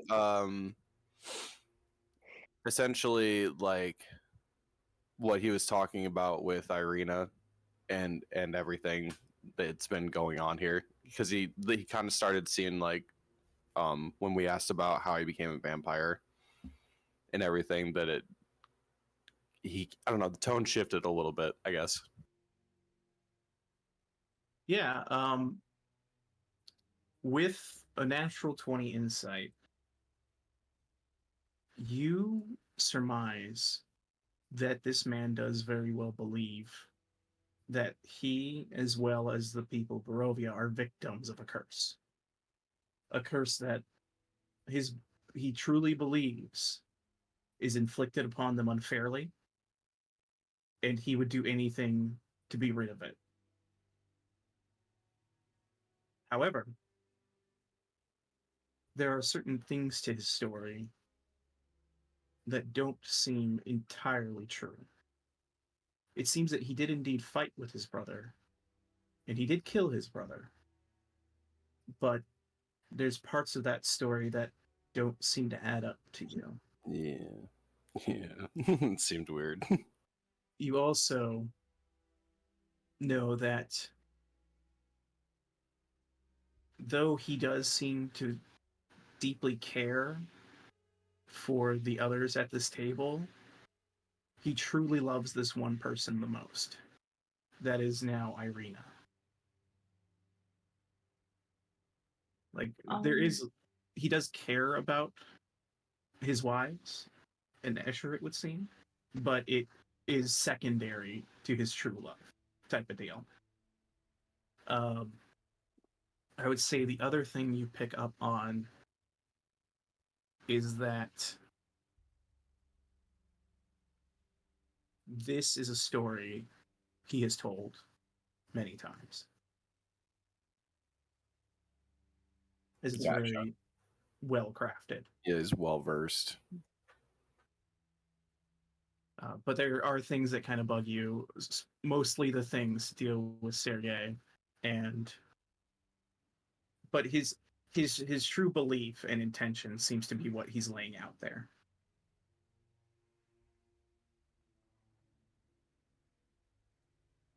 Okay. My perception is for the like the sister wives in Escher.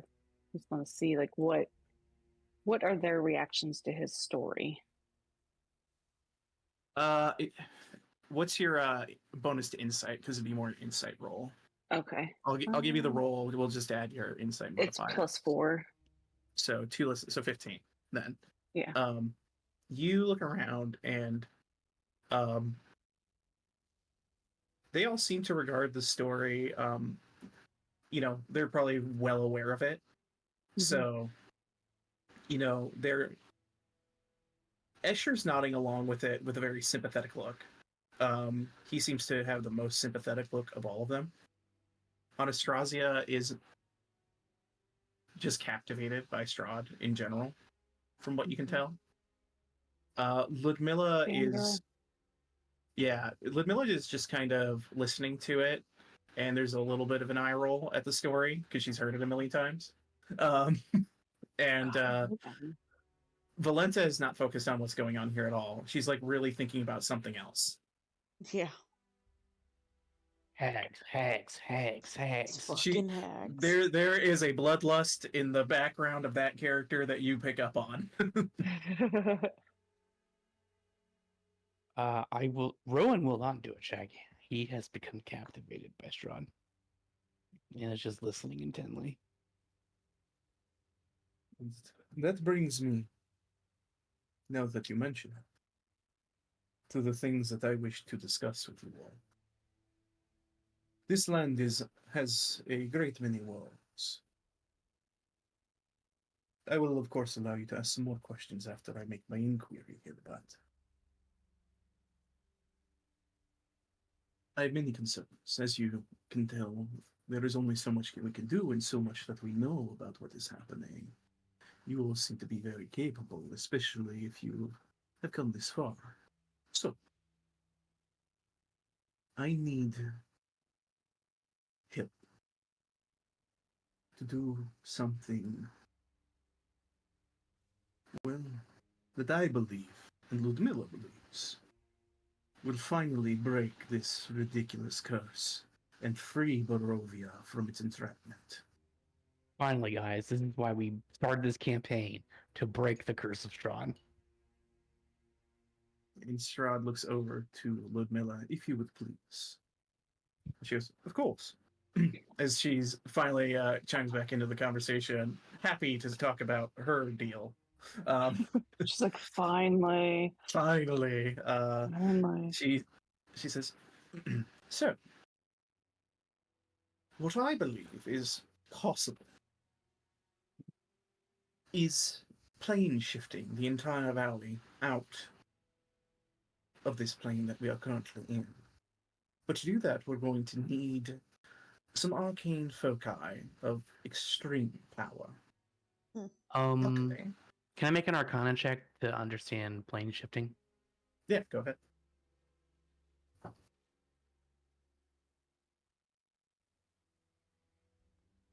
Yeah, you would know in general, plane shift requires, essentially you need like a tuning fork, something from the realm you're trying to go there.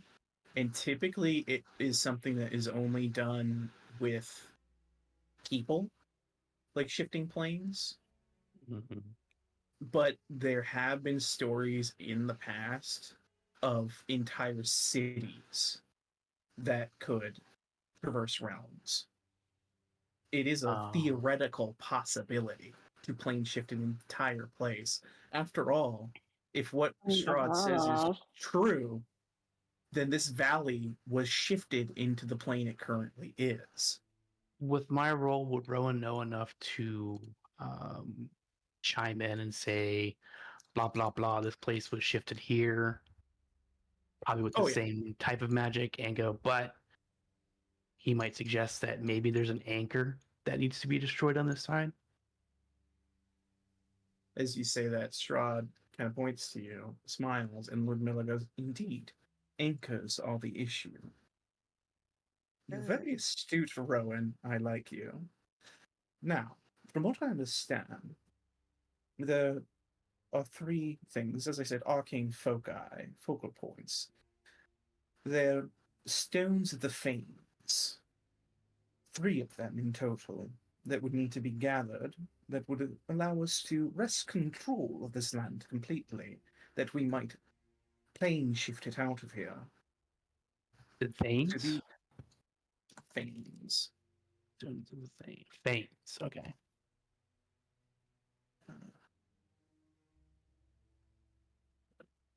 Says, indeed.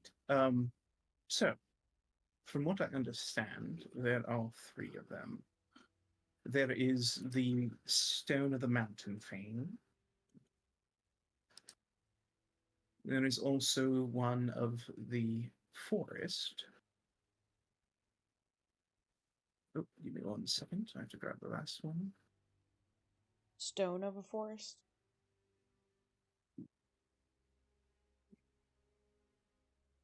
Give me 1 second. Yeah, these are what she would call them. Yes. One of the forests, and one that is more of like arcana. More of just a general magic essence stone. Essentially, you're looking for three colored stones, and not too overcomplicated. One of them is green, one of them is yellow, and the other one's blue. So you're looking for a green stone, yellow stone, and a blue stone. Each one of these would allow us to combine it with a very powerful artifact we already have access to, in order to, as I said, be able to control this land to a degree that we could plane shift it on a massive scale. It is our hope that you'd be able to, in adventuring and exploring, find these stones and bring them to Castle Ravenloft, that we might be able to do this. And once we have done so, we will arrive in Faerun, and everyone will be able to return home. The people of Barovia would be able to interact with the greater lands of Faerun, I believe it's called, and establish trade, have actual lives, and we can have people actually come here and deal with all these myriad issues that we have going on. We'd finally be in a place that we could call an actual home. Rowan is writing this down furiously in his notebook.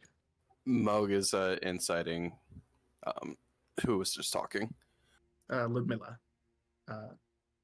This lady right here.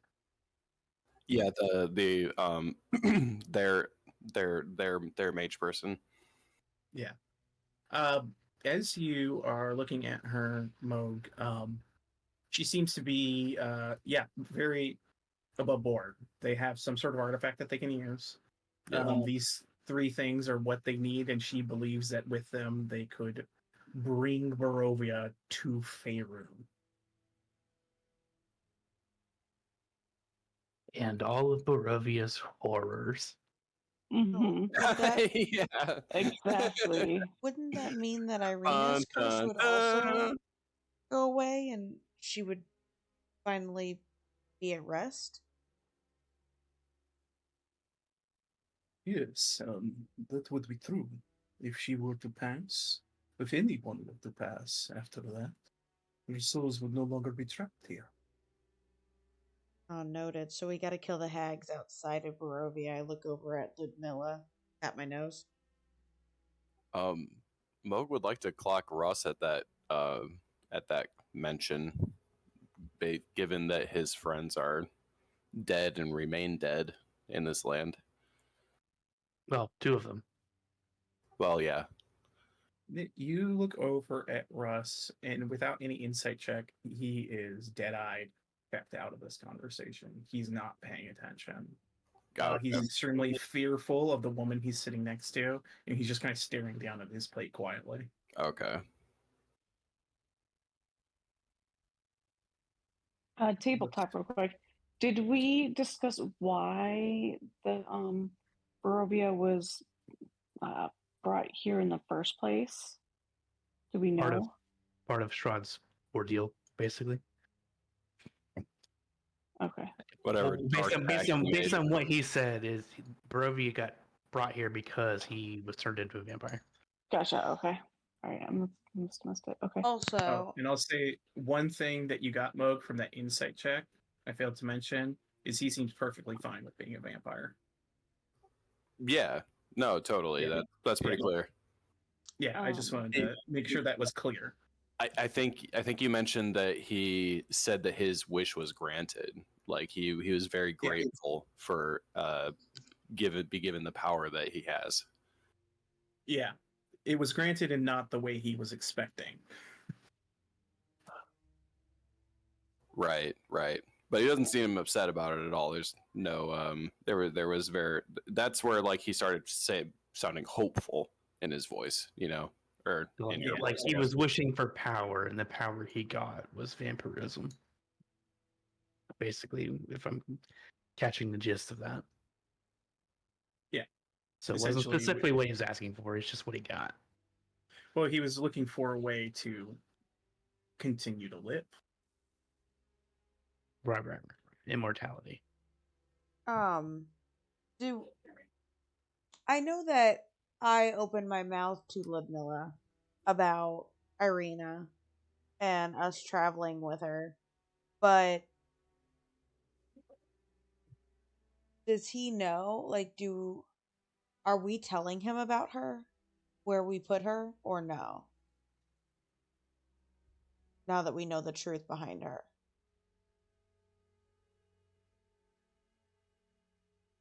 I mean, we Nat already has knew been he giving was her up. going after her.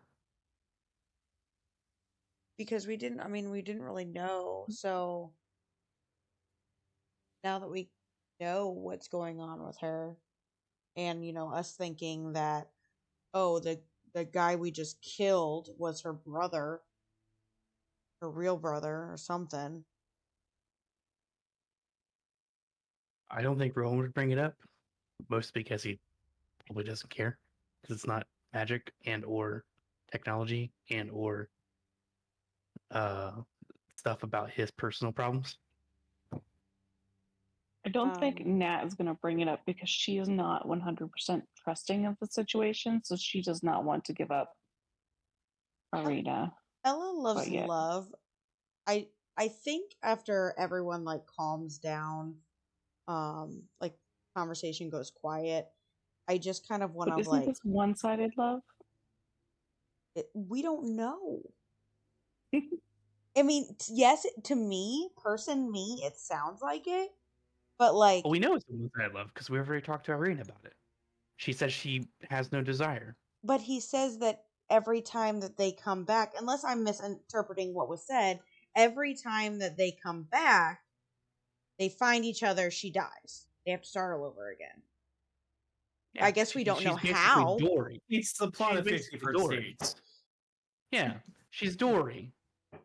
51st Uh, days. But before there is a lull in the conversation, he was going to continue. I was giving you guys a second tabletop. Yeah. But if you want to interrupt, you may. No, I want to wait until he's done, till everything Yeah. kind of quiets down to say what I want to say. After Ludmilla kind of delivers her speech about this grand artifice of Arcana that they want to achieve, and hoping that you'll aid in finding the stones, Strahd continues and says, "To that end, I believe we've actually may have found a lead and location of one of these. There are druids, corrupt ones, afflicted by some terrible blight that runs through their land, far to the west of Alaki. North of the Wizard of Wines, there is a place called Yester Hill. This is where these druids do their dark work.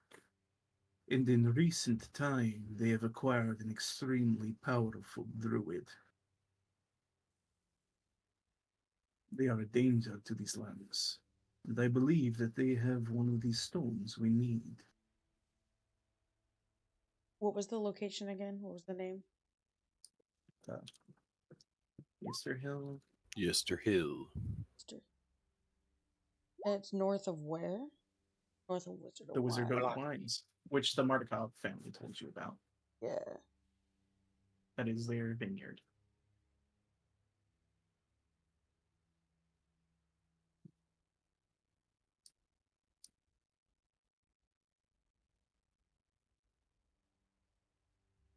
And that's where is a he doling right there.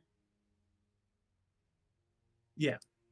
Um, As he kind of gives that lead, kind of like waiting for reactions from all of you. Ella will put her hand Mo on agrees. the table, like towards him, and be like, "You don't have to worry. Irina is safe for now."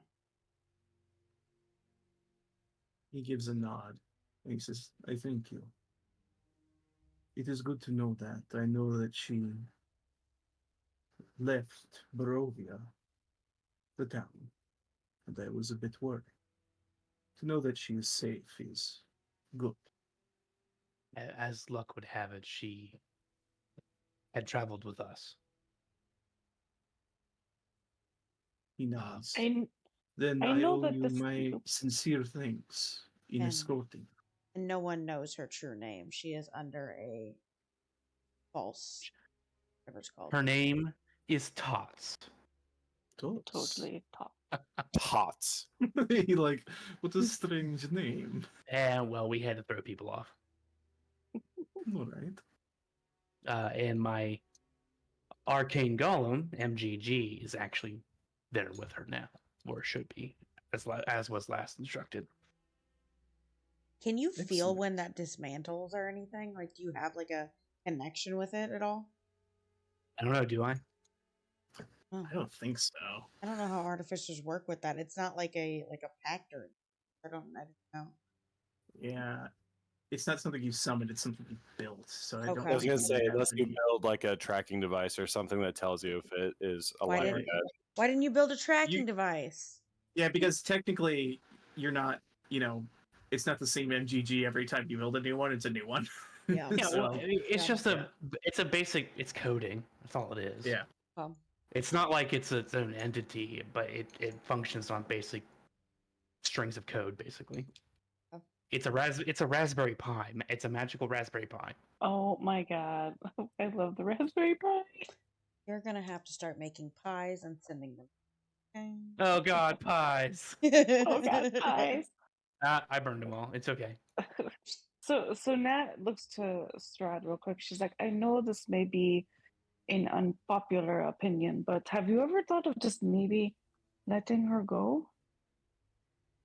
Sometimes you need to just let your love go. Sid. He looks at you with a frown. And he says, I have tried very hard to let her go. And I have failed. Oh, that is unfortunate. It must wear on you after a while. Indeed, for centuries it has worn on me. And it's the first time his gaze drops away from like direct eye contact with people as he's like in his own head for a moment. Oh.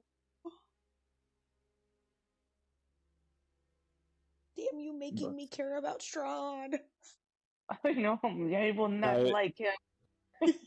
I will not like him. Will not. Thank God for that nat 20. Otherwise, you're like, yeah, this guy's great. 100% was ready to be his bro. What do you mean? Fangirl. This guy I is still great. am. I still am. Great. I went into This guy this is great. campaign going, I'm gonna murder the fuck out of this guy, and now I'm like 8 sessions deep going, shit. This guy has You know given what? Rowan the counsel he's needed all his life. Poor fuck guy. Papa? Papa? Papa Strahd. Papa Strahd. Papa Strahd. Papa Strahd. You know what, Crafty? My goal was to make you feel sympathy for the devil. Fuck! So I'm glad I achieved that. Fuck you, DM. This session will now be named Papa Strahd. I prefer sympathy for the devil, but that's just me a Cowboy Bebop reference. Sure. Anyway, yeah, he kind of re-engages and says, anyway, so if you can find these objects and return them, I will be truly grateful and forever in your debt. There are great treasures we can award you, and much great aid we could also grant you as well. Rowan will look at Ella and be like, if I may, I'm very willing to help in this endeavor. One, not only does it help you, it satisfies my curiosity for the arcane. I am 100% on board with this. But we did come here for a very specific reason. I believe you know Theobald. Ah, I was wondering when you would broach the subject. Yes. And by an extension, our friend Sid, who has been turned into a werewolf. He looks over at Anastrasya and says, "Have there been new members of the pact found anytime soon? Recently, Anastrasya?" She shakes her head and says, "Not that I know of." This one would be hard to miss. He is a fire genasi. Very distinct features. As you give him a description, he nods and he looks over to Anastrasya and says, "If you happen to find this young boy, do reunite him with his friends, Anastrasya." She nods and goes, "Of course I will, my love." I think I Nods. would look at Anastasia like longingly. She says that like, I don't know how like. And he then turns to Rowan again and also kind of looks generally at all of you and says, "Theobald Lunastre.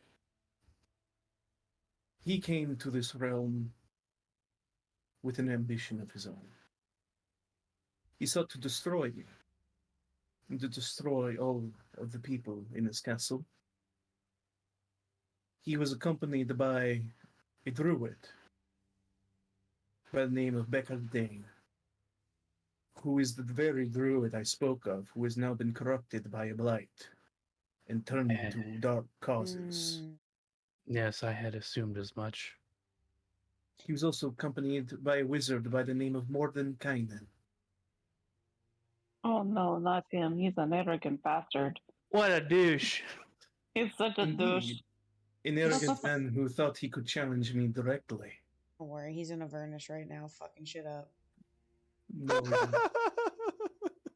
he fell from the Sere Falls after I defeated him in combat. Good. Theobald What was the druid's name? Becker Dane. Becker Oh, Dane. Dane. That is such a generic bro name. Like, Becker Becker. Dane. I thought you said Becker Kane. That's why I laughed. It's Becker Dane. Stay a while and have a listen. Stay a while. It is what you think. Okay. Oh my god. Okay. He cannot kill Deckard Cain. It's I can't good fight thing. Deckard Cain. Good thing that's not Deckard Cain. It's Becker Dane. Becker Dane. Yeah, but no, But, he's gonna say the thing, and I'm gonna be like, oh. Oh. He's a Say pro. what? uh, Be cursed. He continues to speak on Theobald. Says Theobald among all of them was the most stalwart, the most honorable. He was defeated in combat. I was so impressed by his prowess that I thought it would be a shame to execute him. He is imprisoned here at Castle Ravenloft for his crimes against Barovia.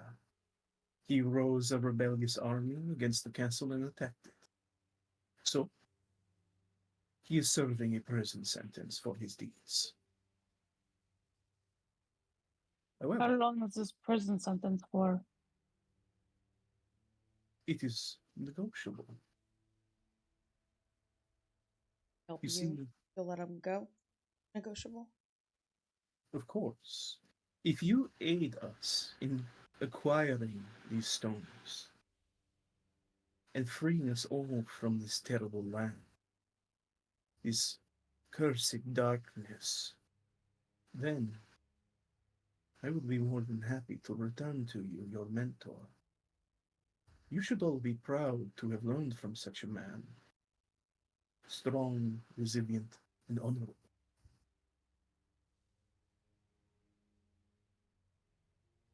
Yes, he tries to see the good in all. Are we If it allowed to weren't for see him? He says,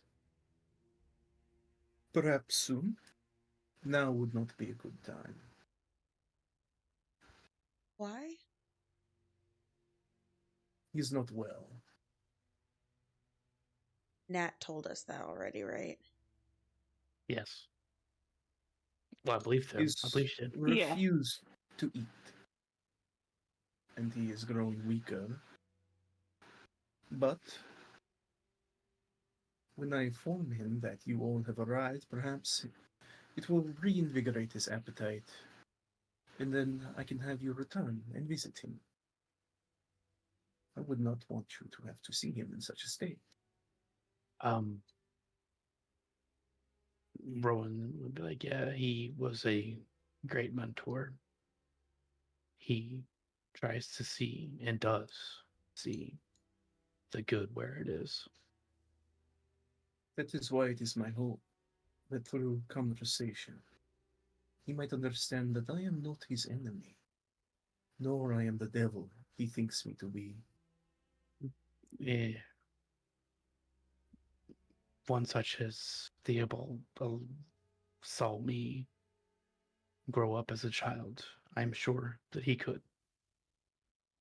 He smiles and nods. May I write him and pass him a note through you? Of course you may. He looks at everyone else like I would like to add to it. Yeah. Please. Yes. I will do that before we leave. If any message you wish to pass along to Theobald, I would be more than happy to do so. As I said, he is in prison indeed for his crimes, but he is alive, and we intend to keep him that way. And hopefully, if you can achieve what I think you can achieve, he can be free to return to wherever you come from.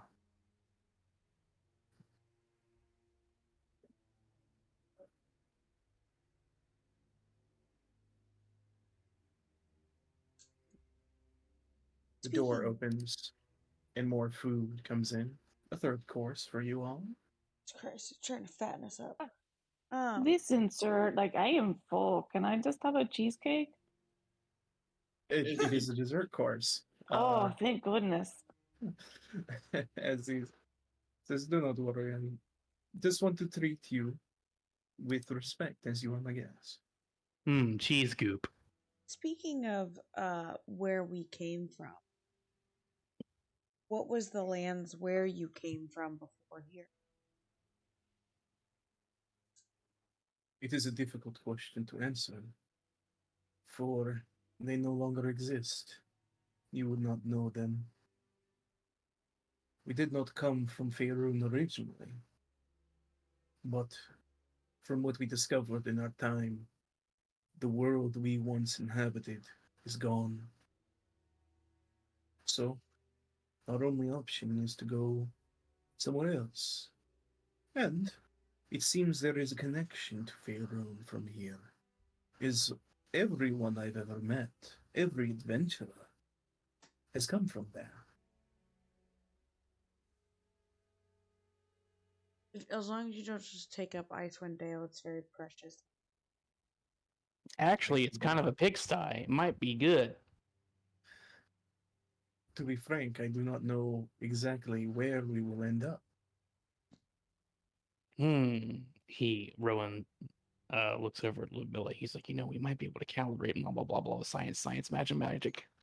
Yeah, and she gonna. Nerd. You watch these two engage in intellectual conversation in regards to methods to key in on locations, and you see she actually pulls out a map of Faerun, kind of looking at. She's circled some desirous landing spots for Rowan Barovia.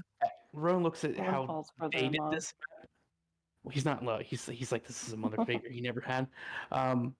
But Rowan looks at the map and is it dated at all? Like up to date with current locations? It looks pretty old. He updates it. Oh, It, interesting. All right. can I So like that's peek not there over anymore. and see if anywhere in Icewind Dale is circled? No. Perfect. Definitely not. Ella It's doesn't the care frozen anymore. dwarf. We're good. Make an Arcana check, and I'm going to give you advantage, Rowan, as you are assisting, or she's assisting you in this discussion of potential calibrations. Nice. And after you guys discuss, she goes, I think you might be onto something. Yes. This is all, of course, very theoretical, but I think we can do that. Strahd, we might be able to pinpoint a location for us to arrive. I'll have to pick your brain a little more, young Rowan, if you don't mind, about just the general political atmosphere of the places that we could potentially go, because I don't want to go near some shithole. Yes. Yes. Well, you could policy, sociology. He talks about Give it- things like you might want to go to a shithole and become a new trade hub. Yeah, let's give me a history check. We'll see how well you converse on this portion of it. Come on, baby. No advantage on this one because she doesn't know anything about fantasy. No. You're kind of like taken aback by how interested she is in what you're talking about, and this general feeling of finally being recognized that you're kind of stammering and losing focus on some of the things. He just goes, I'm sorry. Usually when I start talking, people ignore me. It's all right, darling.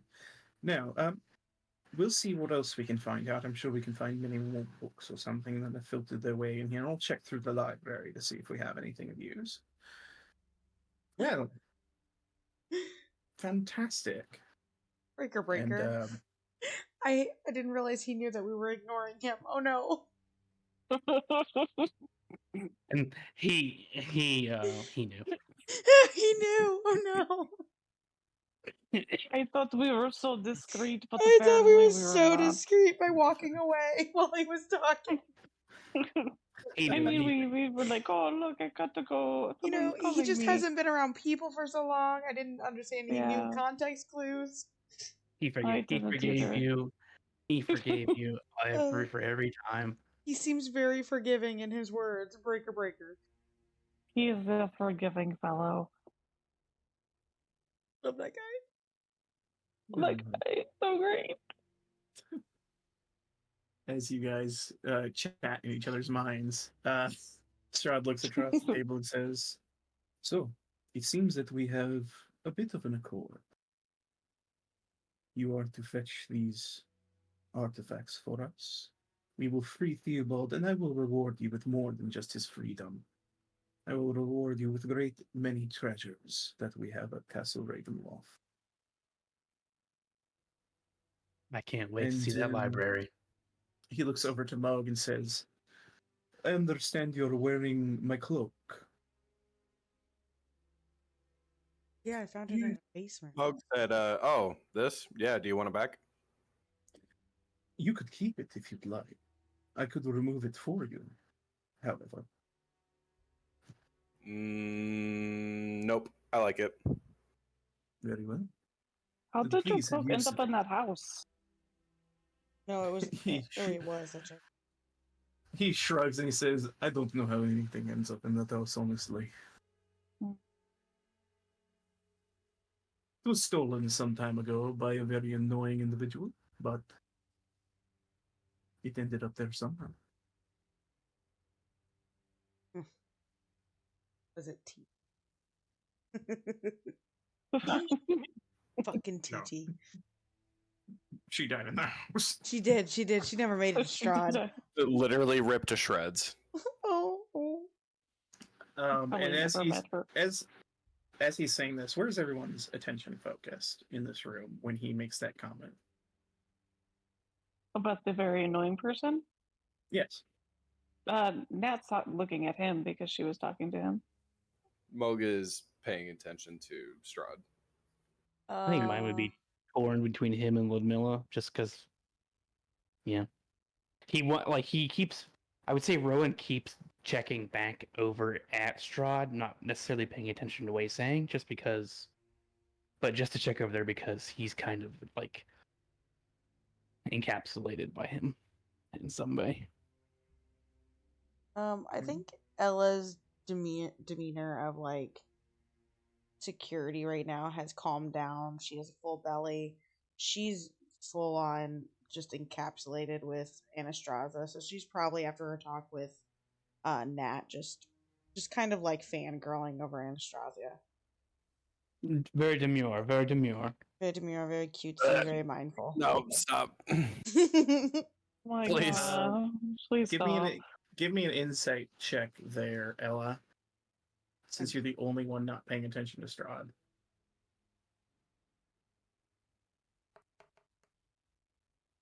Damn 13s. You kind of catch when he mentions an annoying person, her eyes kind of glance over towards Escher, and Escher gives her like a little look and shakes his head.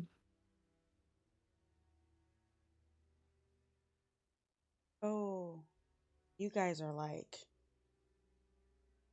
all together. Got it. Okay. She goes back to just fangirling over her. Yeah, and one other thing you notice is this is a muscular woman under this dress, extremely muscular. Ella also goes, breaker, breaker. I have a feeling the annoying person is sitting next to you. As she's staring straight at Anastrasya, just, man, she's magnificent. Muscle mommy. Fucking Ryu. That's like, it's like, it looks like you're fawning over muscle mommy over there. He's Just lick her magnificent. already. Breaker. Ella's been like crazy over her ever since she tossed that fucking robot across the entire of Barovia. She did a KO on that thing. She's Fucking A. Super Smash Brothers KO'd that thing off the screen. She's Uh, like Rowan's fairy, but hotter. Excuse me? What? Your muscle mommy fairy. Your muscle from, mommy fairy. Yeah. You choose to insult Ringbell now? I Oh my didn't- god. I'm just saying this lady, and if Ringbell and this lady got into a like how far can you throw a fucking robot, I'm pretty sure she would win. Ringbell can fly, it doesn't matter. True. After Strahd has kind of gauged all your reactions, especially with the discussion about Theobald, anyone can read on him this just general sense of calm, because bringing up that subject, he thought it was going to be a very sore point, but seeing that you all have kind of accepted and understand his position on it, he looks to you all and says, "Well, Hey, then man, when you throw we hands, you gotta pay the price. indeed. It is important. Law and order. These are things that need to return to Barovia promptly." When you fuck around, you find out. That being said, I thank you all again for accepting my invitation, and I hope you've all found the food and accommodation here to be to your liking. It's amazing. Thank you. Of course. I'm not one so cool as to kick you out into the rain, so if you would like, you can stay in the castle for the evening. Who do we stay with? How late is We it? have guests. You guys left you left late in the evening already to leave Valaki because you just ambushed Ezek while it was turning into night. And then you went to the coffin maker's house, and then you ran to Volenta. It was an hour trip, technically, to here. And you guys have been in this dining room for a couple hours now, discussing. So it's And probably eating. something like midnight or something. Whatever. He says, "We have guest rooms that Rahadin can take you to. There is one person still staying in there. You'll just have to share the space. But other than that, you will be safe as long as you remain under the auspices of our oath here on the castle grounds, and do not stray from Rahadin. as there are some portions that we do not use very much anymore that can be a bit dangerous. I see.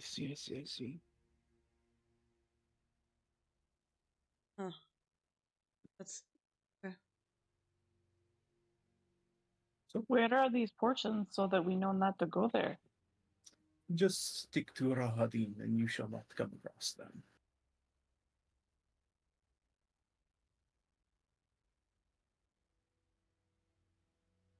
Oh yeah, so don't go to the West Wing. That's where his rose is kept in a glass. Got it.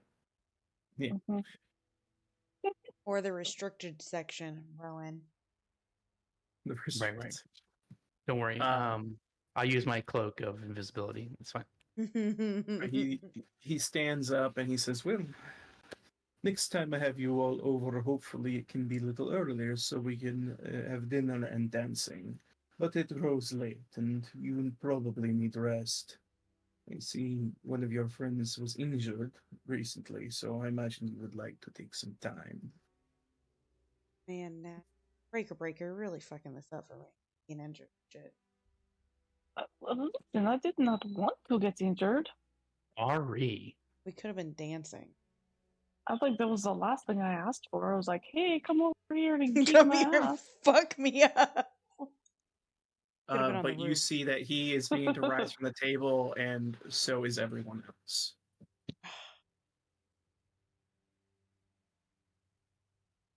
Into this session, Muscle Mommy will be mine. Strahd doesn't need her. You see the door opens and Rahadin stands there, and Strahd kind of clasps his hands together, and he looks to Rahadin and says, "Rahadin, please, take them to the guest quarters. They will be staying the evening under our protection. Make sure that nothing untoward happens to them." Rahadin nods and says, "Of course. Please, if you would all come into the hall and follow me." Before leaving, Rowan will turn to Ludmilla and he'd be like, "By the way, are you aware that the creation you made for the alchemist in the city of Barovia kind of went nuts?" Oh, yes. I do believe that was mentioned. Cool. Just want to make sure. It's Yeah, probably yeah. out there. It's probably out there just doing whatever now. If you run into it, it has a bit of a weakness, I'll let you know. Oh, It's fail safe. not a fail-safe per se. It's more of you can destroy it a little quicker if you have thunderous magic. Cool.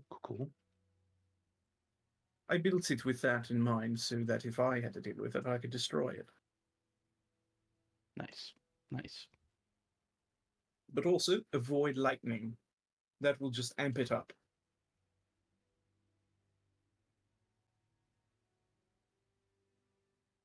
Duly noted.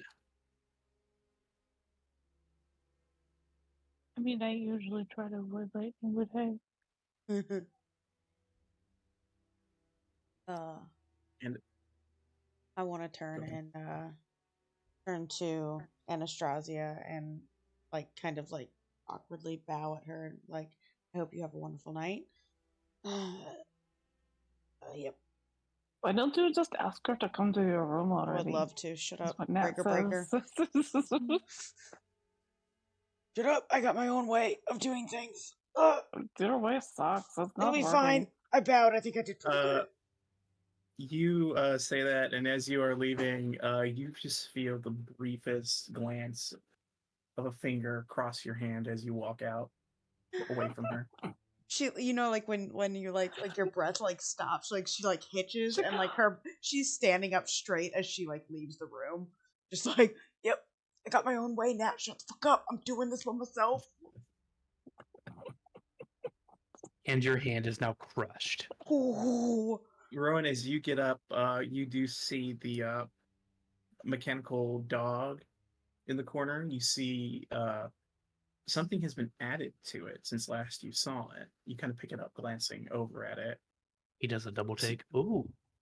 You see on its back, there's these two kind of barely visible, like rounded edges that are on its back now that are kind of protruding a little bit.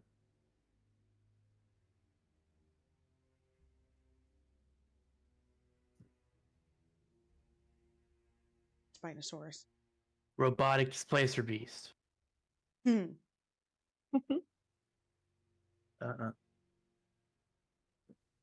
Do you stop to inquire, or do you continue on? I do. I inquire about it. Oh, she says, "Oh, I've been fiddling with Nocti a little bit, added a little extra to it. It's actually quite fascinating if you'd like to take a quick look, and you can do an Arcana check."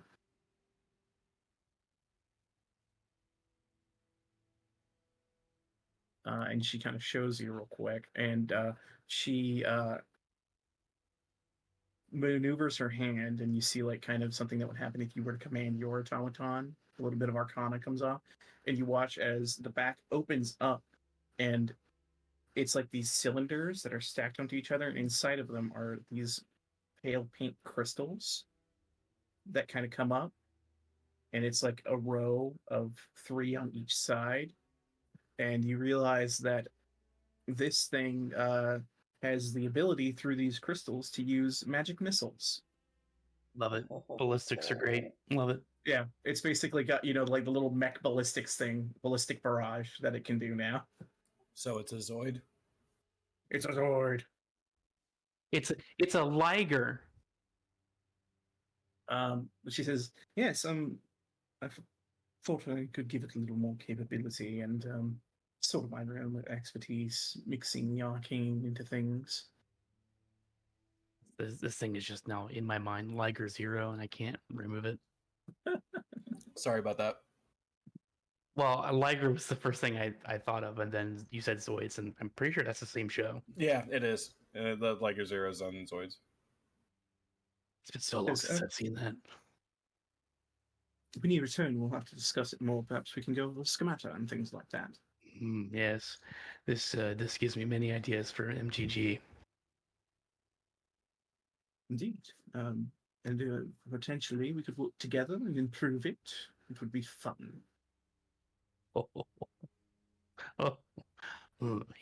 He's just all machinations right now. Learning. I have been accepted. I'm embraced by knowledge and magic. This is home. But eventually she'll kind of motion you. Of course, but please go get some rest, young Rowan. Yes, thank you. I will. You begin to head out to meet with the others in the hall. Natari. You head out with the others? Yeah, sorry. Yeah, she's headed out. Everybody else. Escher sees you leaving and just kind of sends you a wink on your way out. Rowan comes back inside and says, "Come on, Russ." He finally snaps back and he goes, "Oh yes, of course. Thank you for the dinner." And none of his food ever having been touched, and begins to leave. Poor Russ. Poor Russ. Rowan looks up at Strahd. He's like, "Do you mind if we take that to the room? He didn't eat." Please take whatever you like. It is food for all for you. So Rowan will like, "Hey, Russ, which one looks good? You want it all?" He just grabs whatever and brings it for Russ. yes, that is fine. And as he begins to leave, you see Volenta motions towards him and goes, I'm glad you're alive. I'll just leave it at that. And he kind of shivers and exits. So as you guys come out, like Ella's like doing the whole jumping, like cooling off thing, like just like jumping in place, looking at Rahadin, just like, let's go. Very well, follow me. And he'll start to head this direction and gather you guys all up. With me, I'm not gonna drag these tokens around, but they are with him, just so you know. Okay. Go ahead. You guys, I'll let you know where you're generally headed. You head to the north, and then he begins to takes you to south and takes you up these stairs. And I believe those take you. Yeah, you pass. Here, I'll kind of show you the area as you pass through it. You go up to what you surmise is the third floor. And I'll kind of take you generally where you end up there. You pass through this door here. The spiral staircase leads to a hallway. You saw a couple statues on your way in. You pass through what appears to be a dining room. You head north through what appears to be a library. Rowan. You head further north from the library to this Sad. chamber here. Sadness. And to the west, you see what appears to be stairs that ascend, I believe, or descend. Can I make it a point that Rowan sees how funky it is to navigate this, and he's jotting down how we got here? Yeah. Go for it. And he begins to lead you down this hallway over here. You see there is a large, or there's a hallway that leads to a large spiral central tower, it seems, that he leads you past. Heads you here, and then you guys go downstairs. Oh my gosh. god. Really get your steps in Um, up here, don't you? It is good for my Fitbit. Mm-hmm. It's good for the glutes, all the stairs, like up and down. It's good for your posterior chain. Can you wear Yes, mine also to get my steps in? Glutes for sleuts. Mm-hmm. Yep. Mm-hmm. He leads you down to the second floor. Here. Continues to round this corner. And then he motions towards this door.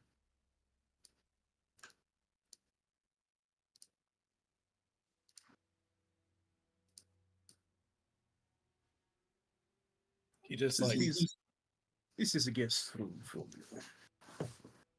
Oh, one room for all of us? Quite the journey. It is like a bunk room, more or less. I called top bunk. Who's the person that we're gonna be joining at Strahd Talk?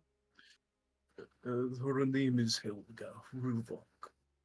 She is a guest. Alright.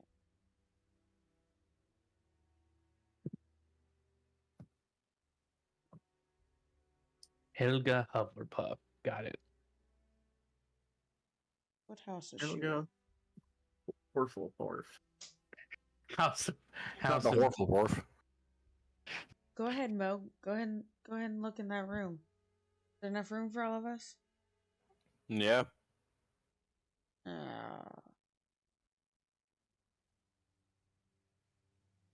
I think we'd be more comfortable if we bunked with each wife. So they're not lonely. Stop being creepy. You come in and you see sleeping in this room is this woman. It is Helga Hufflepuff. Shh, she's sleeping. Nat, Moog's really been mean after his nap. Just not letting me live my life. Nat, where are you What? going? Nat? Where I don't know. I was going that way. I got lost. For a Nat, second. Those are the stairs we came down. I'm You so want to go in this sorry. room. she's It's so alright. disoriented. It's It is a fine. confusing layout, trust me. I have to reference the map constantly. I can't drink and play. I'm- It's just not a good idea. There's Oh, something well, about guys. this guy that, like, whenever I'm near him, I just like have to keep my eyes on him at all times. So I'm moonwalking Well, you again. you should be able to hear the voices now. Yeah, you hear Oh, the God. weird screams. Oh, that's like, right. Dude, trying I'm to looking get at this close. guy going, what did you say? I did not say anything. There's something definitely being said and your mouth's not moving. No, those are the screams of the many people I have killed. Do not worry. Oh, well, that's You will not terrible. be among them You today. just have to live You with will it. not be among them today. What'd You you Is just- ask this him? lady sleeping or You is just- she awake? You just have She appears to be to sleeping. live with screams. Yes. Are you okay? She's sleeping. Is she? He looks at you and says, I'm as good as I can be, given the circumstance. Everyone here in this castle like good hug. Like everyone in this castle deserves a really good. Rahadin would not say no to a hug if you wish to hug him. Oh, thank God! I like Oh, embrace God. him. I embrace him. Like I am Oh, so no. sorry that you have to deal with Bring it. it in. Bring The it screams in. get louder as he pulls Oh you my in God, for a hug. this is horrible. I like And the look ghoul- up at him and I'm like, this is horrible for you, and I'm so sorry you have to deal with it. Everything's gonna be Indeed. all right, sweetie pie. I just give him the biggest, hardest like hug. And that's like, aren't those the screams of people he killed? Like she says it There's- to your head, like This it man- telepathically, right? You give this man a sincere hug, and you see a single tear roll down his face. I do like I reach up for it and I wipe it for him and I just give him the nod of reassurance. And I just moonwalk in. You're If okay, you buddy. need anything, if you need anything, I will be outside. Sounds good. Sleep well. Oh my God, that was horrible, Russ. This guy.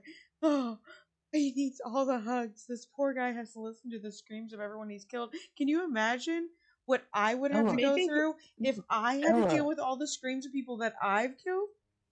Ella, get out Maybe of he Russ's should've- bed. He has had a rough evening. Russ stares at you, Ella, and says, Do I know what it's like to live with the screams of people haunting me? Yes, Ella, I know it well. Russ. Poor Russ. Are you okay? Do you also need a hug? Are you okay? I'm fine. We should get some rest. You should too, buddy, because you were really out of it at dinner tonight. Now I see Rowan's put your dinner next to you if you want it. And you know what? I'll be in this bed right here, okay? So you just let me know if you need anything. This place sucks. Indeed. May, Yeah, who is ooh, this girl over here? Has it been long enough to scry? Stop This- screaming, This Nat. She's woman sleeping. wakes up after you guys have been so damn loud, and she goes, oh, more people. Oh, more people. Excellent. Excellent. Hello. Are you here to rescue me? Oh God, she is a Hufflepuff. Oh, No, we are here as guests of Strahd. Why would we be Oh, rescuing you? Who the are door's you? open. I'm Helga Ruvak. She holds up finger quotes. A guest / servant in the castle. So you're here because you're invited? Yeah, we're gonna leave tomorrow. Yep. Oh, okay. And she goes back to sleep. Wait, you didn't know. Wake up. Wake up. If No, you're yes. blink twice very if you're tired. in danger. Yeah, are you okay? She blinks so many times. Oh my! You know the door's unlocked, right? I believe if you are here, then Rahadin is right outside. Rahadin is going through something. We're gonna work on it together. He's just bear with him, okay? He's really going through something. He likes hugs. He deserves hugs. The door opens. Rahadin looks in and goes, Is something wrong? Oh, slumber party madness, Rahadin. If you want to jump in one of these beds, No, okay. but thank you for the invitation. Always, buddy. No. You have been very kind to Rahadin. Anytime. Helga, if you're disturbing the guests, you could always go downstairs. Oh no, we disturbed her. No.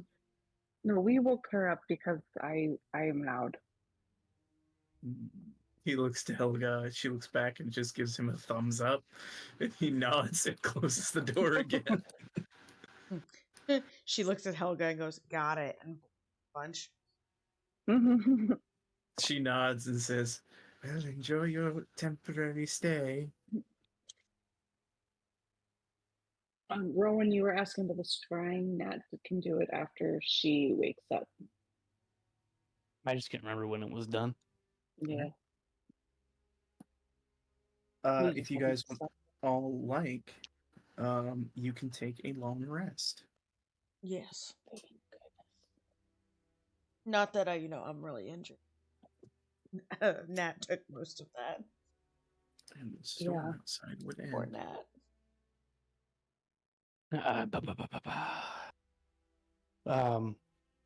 Rowan just stares at the ceiling and is talking with Rose and Thorn and be like, well, have you ever met that guy before? Blah, blah, blah, stuff like that. Yeah, you talk to him, and Rose is very excited. She's never met any of these people. She's only heard of Strahd from her family. And she just kind of just is engaged in just general conversation of how interesting all that was, and it was really neat. She just thinks it was neat. Neat. Neaterino. Neato. Interesting. She doesn't really have any specific opinions about anyone other than they all seemed pretty nice. Yeah. Except for the one that was stabbing the table angrily. Well,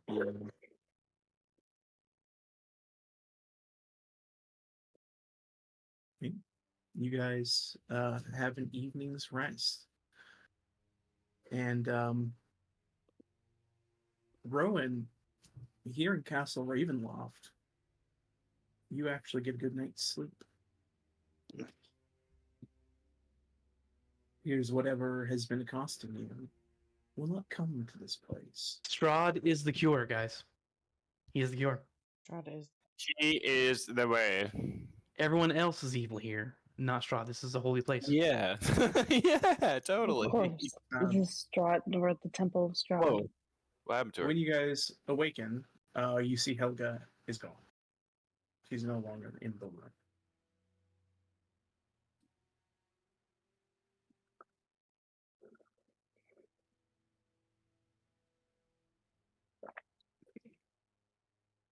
But as you all get up, Russ will get up and look to Natari and say, I know it is not the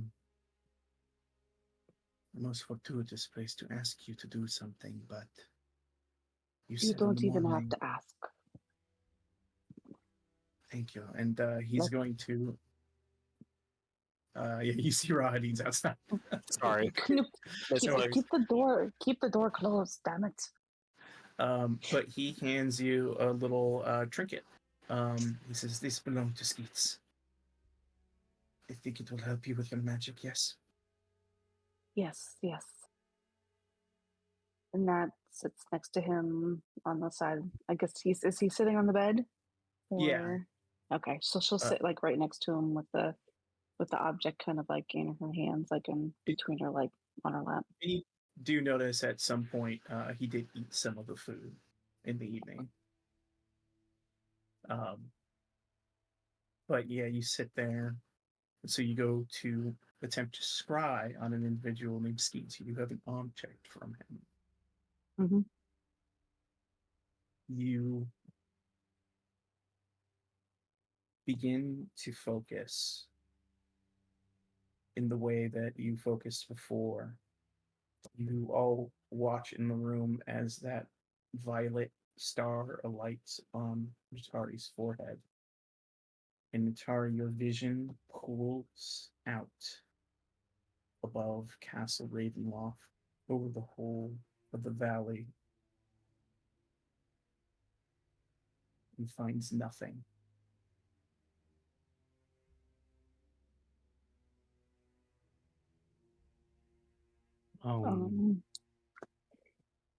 So, all right. Can I Arcana check on how much I know about how scrying works and why it wouldn't find somebody? Yeah, sure. Give me a comment on that.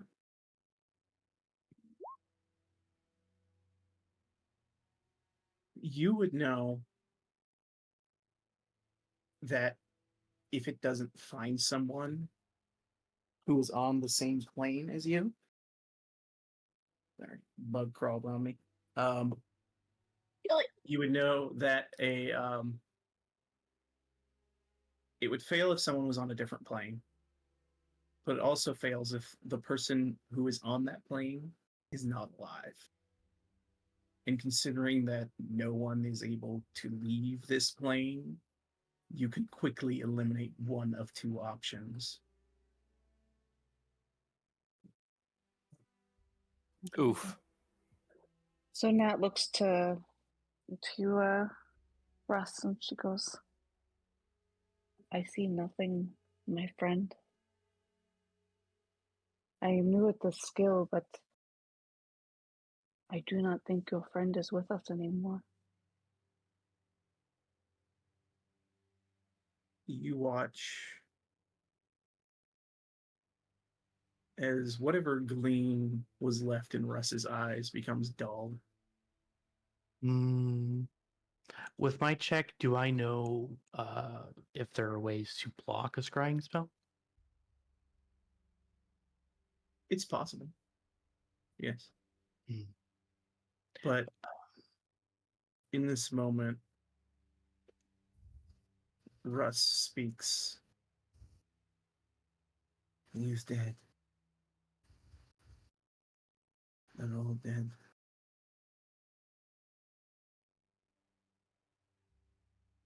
Rowan pipes up and he's like, well, he's not found, is what he is. We know the reasons why someone wouldn't be found, but I also know that it is possible to evade a scrying spell if one does not want to be found.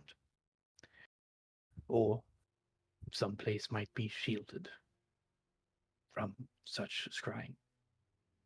As odd and weird and straight up fucked this place is, I would not rule out anything as a possibility at this time. So I do not believe that you should drop hope, because hope is probably the last thing that would shine light in life here in Barovia. Rowan, give me a persuasion check. And it's going to be at disadvantage. Can Nat give him guidance? Yeah, you can guide him. Yeah.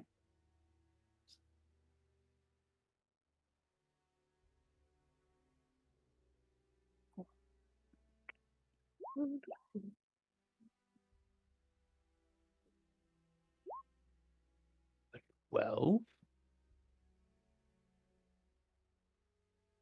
You watch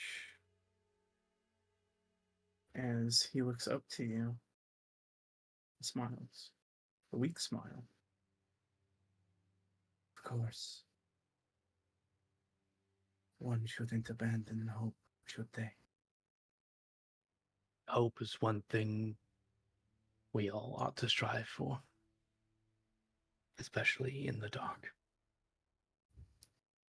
And I'm going to ask you guys, because I assume you're concerned about Russ, to roll insight checks. Yeah.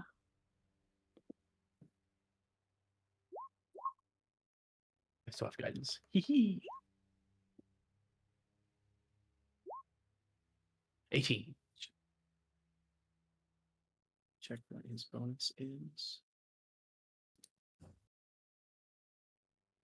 So 18 from Rowan. You're the only one who picks up on this, Rowan. He does not believe the words he is speaking.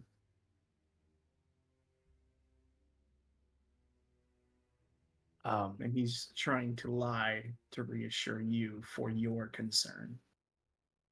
Rowan steps up to him, puts his hand on his shoulder, and he's like, I know you don't believe the words that you are saying, but I do. And I'm going to Good for keep you. believing them Let's for go. you.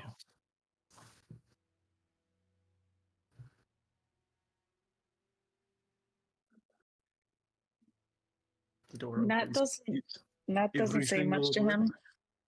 We're okay. We're just having a private chat moment right now. Oops, sorry. Oh, he She's apologized. like, that's very nice of you. Goodbye. I'm and- pooping. Yeah. Get out of here. Me Get and him outta had here. a breakthrough last night. Nat just kind of puts her hand on Russ's leg, and she doesn't really say anything because sometimes there just aren't words for anything. And then she takes his hand and she puts the object back into his hand and kind of curls his hands around, and she's like, I want you to hold on to this, but know that we're all here for you. We all might not be warm and fuzzy all the time, but we are here for you. You place it in his hand. He clasps onto it, then opens it up and stares at it.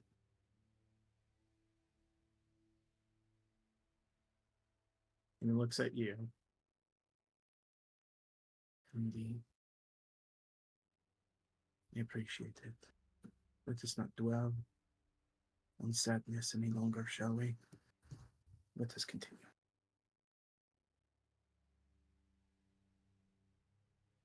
She just pats him on the leg again. She's like, I'd hug you, but I don't want to start crying. I want to cry, the tears get ugly, and Mm-hmm. they just don't stop. But we love you, Russ. Thank you. You are kind.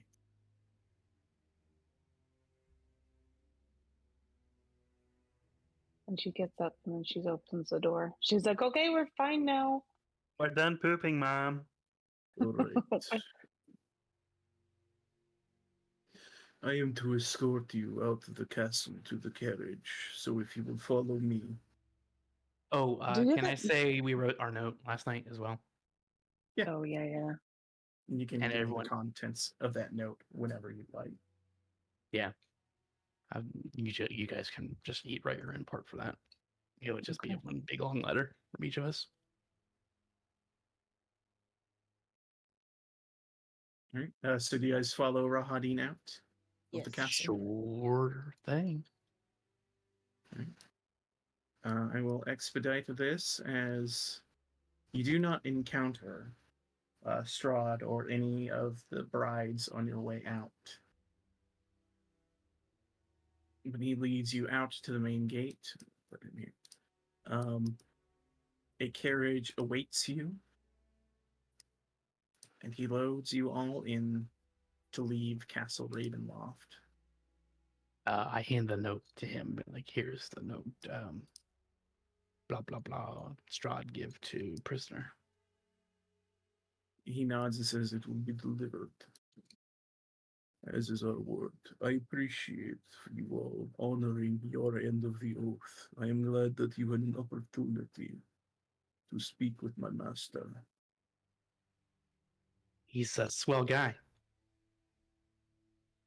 He I like is. him. I like him I a lot. respect him a great deal.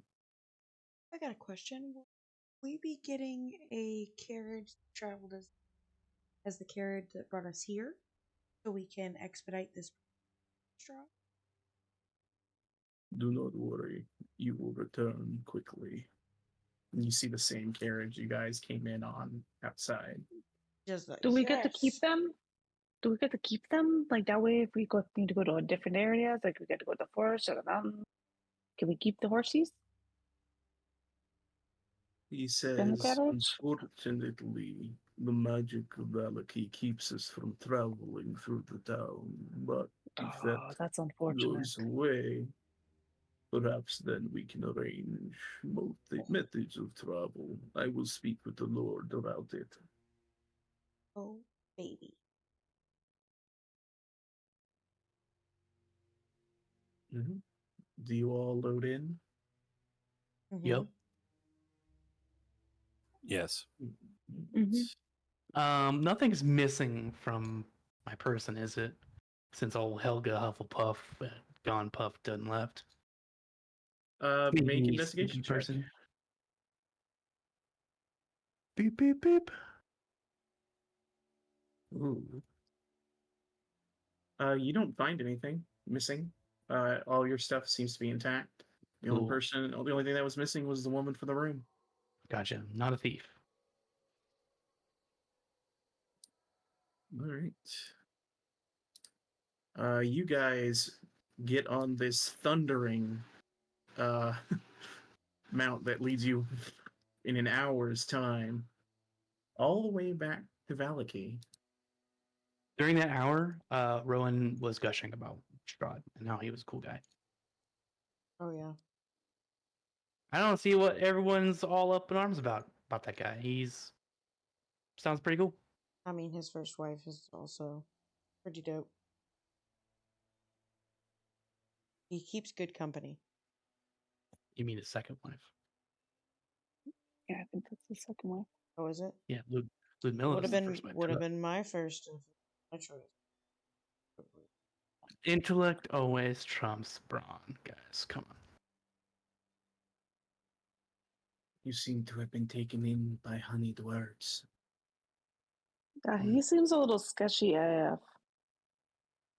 We're alive, aren't Yeah, Moog is just quiet with it.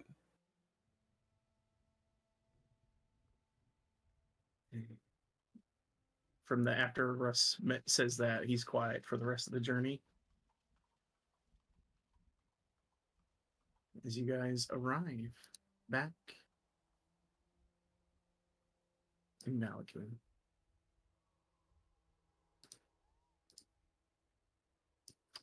You arrive, the carriage takes you, let me put her here. The carriage takes you, oh, and MGG would be gone as well, to the same place that you departed from. The same kind of hole in the wall, as to avoid having to enter the gates and explain how you got out and where you went. Thank God. I'll think about that. So you enter kind of on this southern side of the town, in an area near where you had killed Ezek and the coffin maker's home. What would you guys like to do? If we're near where the coffin maker is, well, not the coffin maker, the house. I would say if we stroll past it, double check and see if anyone's been there since last night. Right. That's what I would do, just Yeah. in case the bones might Yeah. still be there. Yeah. The bones. Bones, give me a bones. All right, let me take you to the coffin makers here. And oh, she would not be here. Neither would MGG. So you arrive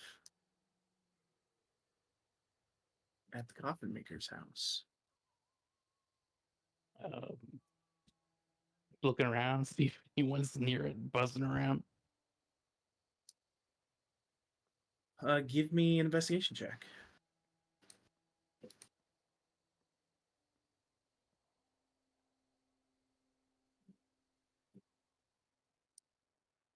You begin to look around the coffin maker's house, and you see there are fresher footprints here outside of it.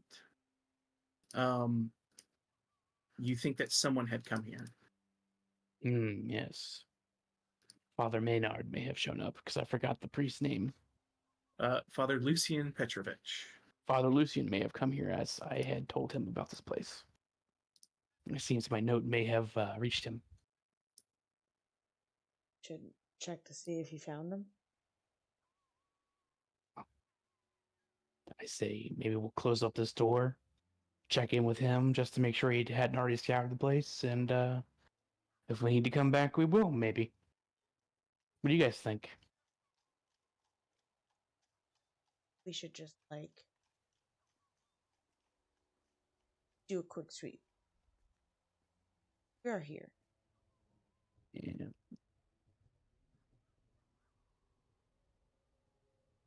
I don't Hey, think Mo. they told us where the bones are. Just that they're No. here. Yeah, just that Well, they're we there. don't even know if they're here or not. That's just an True. assumption. Maybe do a quick sweep and me. Moog, these are fresher footprints. Does this smell like Father Lucian? He gives it a good sniff. Yeah, give me an old snifferino. Mega sniff. Mega sniff. Ooh. Moog, you definitely pick up Father Lucian's scent. Oh yeah. You also pick up the scent of blood, but that's not too surprising, considering the state that this place was in. He passes that on. But with a nat 20, keep rolling nat 20s on these. I'll say some of this blood scent is different than the smell you smelled last time you were here. Like, is it newer or older? Can you tell the difference between newer and older blood? Newer. It's newer blood, guys. We got Something's in there. different blood here. Something in there. Maybe that attacked Father Lucian. Maybe he's still in there. Rowan readies his weapon. Yeah, Oh. Natari ready. Same. Maybe we should go in and see what Let's- happened. I mean, why not? Friendship formation. Go. Yeah, you can go in front. Wait, what? Yeah, friends first. Friends go first. Sneaky girl, go Mo's first. the friend that goes first. You go Silly. check. You Mo. go check. Mo. You Friendship check. formation. Rowan says, "Oh my god," and he walks in. Oh God, Rowan, no. Yeah. I guess I'll go in.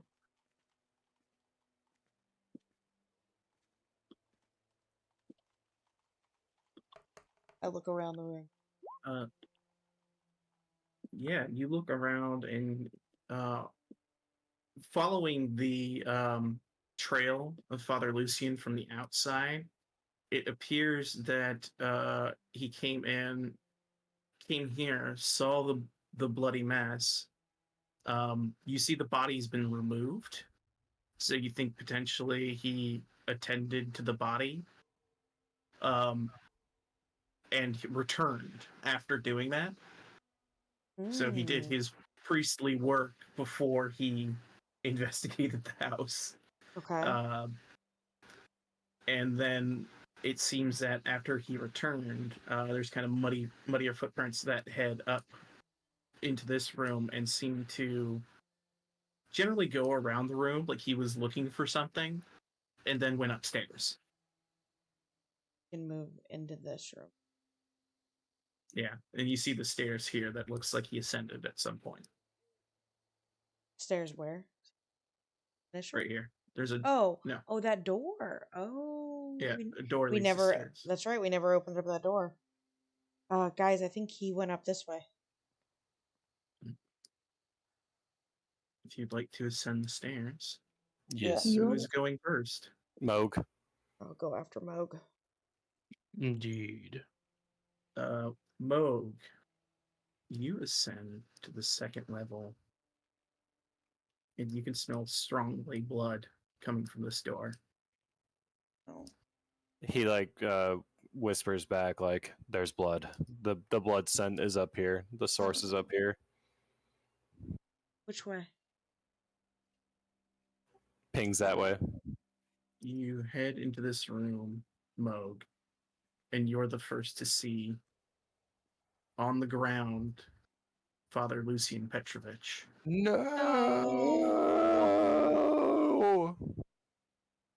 You see a pool of blood beneath him, his white robe stained, clutched in one of his hands over his chest. It appears a death grip upon his symbol of the Morning Lord. What the fuck? What the fuck? What the fuck? What the fuck? Who's there? Oh, okay. You also Which- look around Which way the did you room, go? to the south and then east into the room. Okay. There you go. Oh, there you go. You also see this crate was pried open with a pry bar. And you also see laying on the ground over here is that same pry bar with another crate that's opened. But all the other Oh. crates in this room are opened as well. Okay, he was going through these. Okay, and you check that one, Mo. Check that one. Stay I'd back like here. to. I was going to see if I could get a scent off of Father Lucian about who might have done this to him. You can either look for scent or you can do a medicine check if you want to discern how he was killed. The main goal would be to see if he could pick up a scent of somebody else who may have dispatched him, but You can do both. I guess both is good, probably too. Yeah, if you'd like, whoever likes to do a medicine check, and Rogue, if you want to do a, we'll call it, perception. Oh, sorry. Yeah. Either way, either one works. Moke, you pick up multiple scents in this room, and they all bear this sickly, almost like grave dirt smell to them, mixed with their scent. You can make out at least 6 different individuals, as well as Father Lucian, that were in this room. Do they smell human? It smells like death in here. Yeah, he says exactly that. Smells like death in here. Ella, it's not hard. You see, there is a.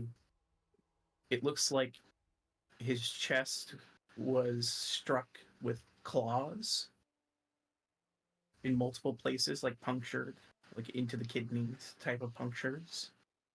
And his neck has 2 puncture wounds in it. Okay, so claws like homegirl's thing that's been running around, or claws like werewolves, or neither. They look, with a 10 medicine, I can't give that to you. Okay. You're not sure. All They right. look like claw marks. Let Just me claws. do one because I have a question.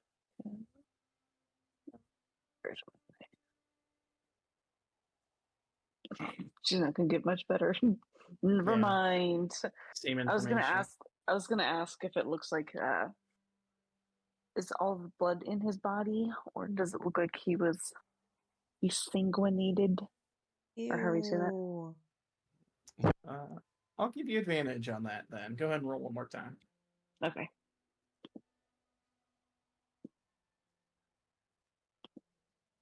Okay. Yeah, there's Oh, yeah, much better. surprisingly little blood in this room. Probably from the initial wounds, but the rest of him, yes, it does seem he was insanguinated.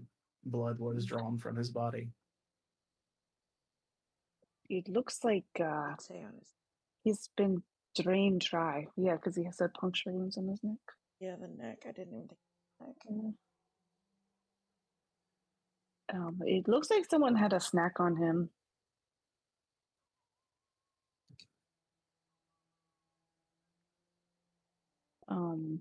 And the wives were here with These- us, so I guess not all night. Can you tell, like, from that check about how long he's been dead for? Yeah, I'll say probably you clock his death probably around 11 o'clock to midnight the previous night. Mm-hmm. Oh, And So- when were we at the castle the night? about It midnight. was during the time. It was during the time you guys were just getting close to finishing up dinner. Okay. And what time did we leave there? Leave the You town. left. You left.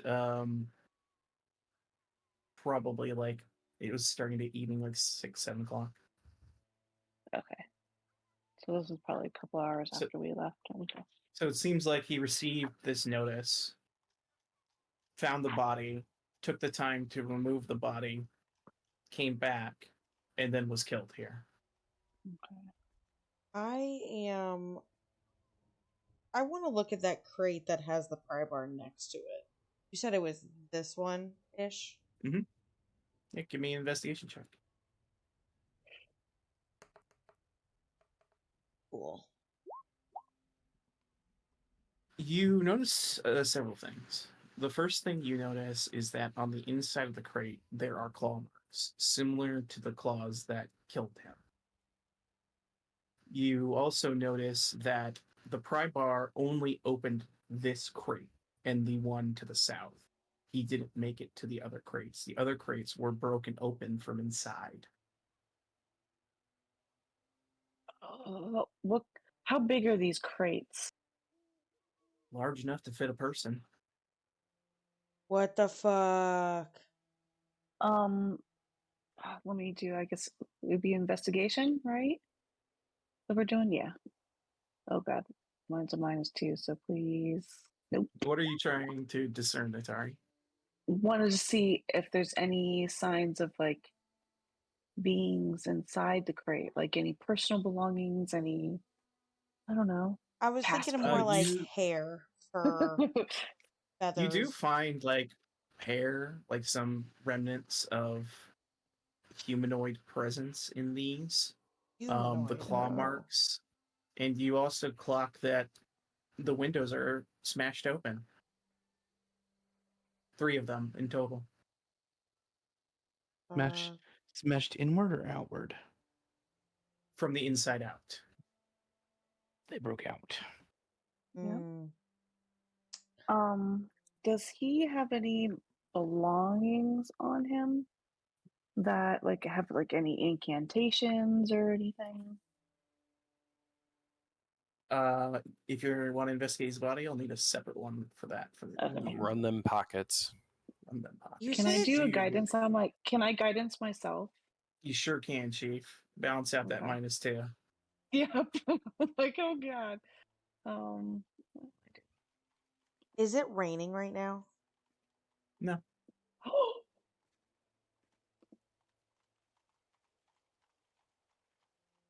One She year it gasped. will show up.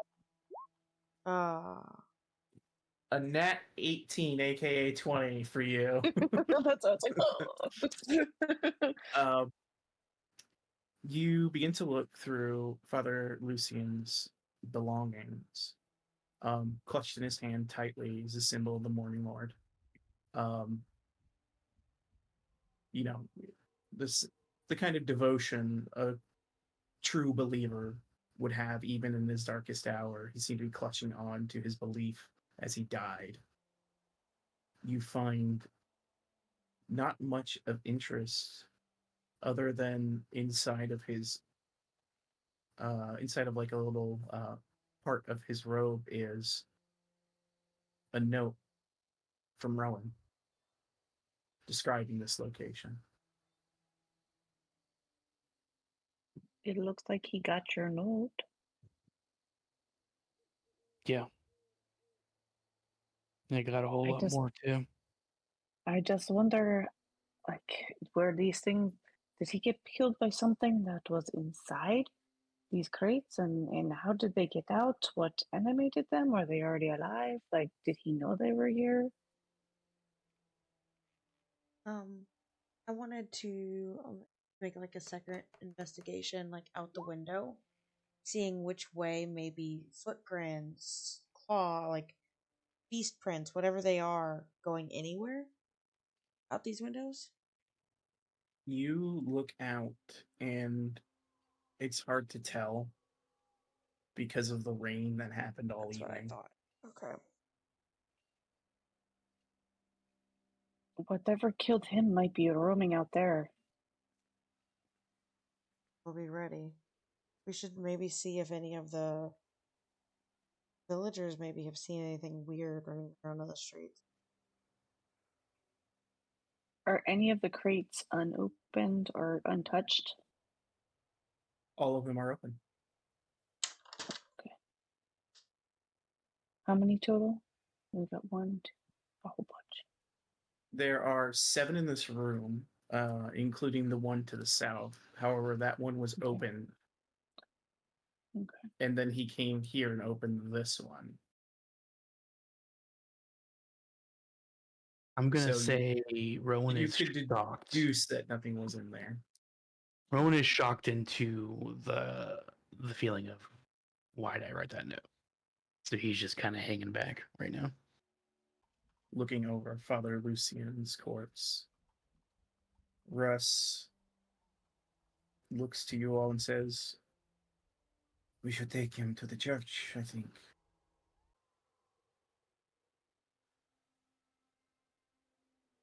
No, this is a place with coffin. Maybe we could put him in one and here to travel. It would be most advisable. I don't think dragging someone's corpse through the streets would be seen well. I don't know if walking a coffin through the streets as visitors would bode well either right now.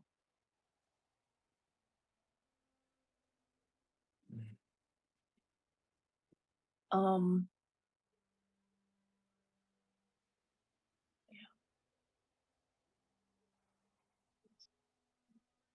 Is there? Do you think there's anyone at the chapel to perform those rites that he did?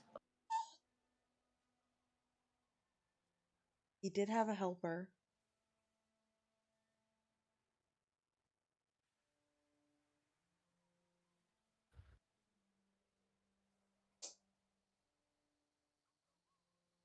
Well, I guess we should probably get him going then, huh? Which one of these is not so beat up? Or should we take one of the ones from downstairs? Yeah, if you guys want, you can collect a nice coffin for Father Lucian, Yeah, definitely. place him inside of it, and Yeah. take his remains. I assume you're heading towards St. Andrew's Church.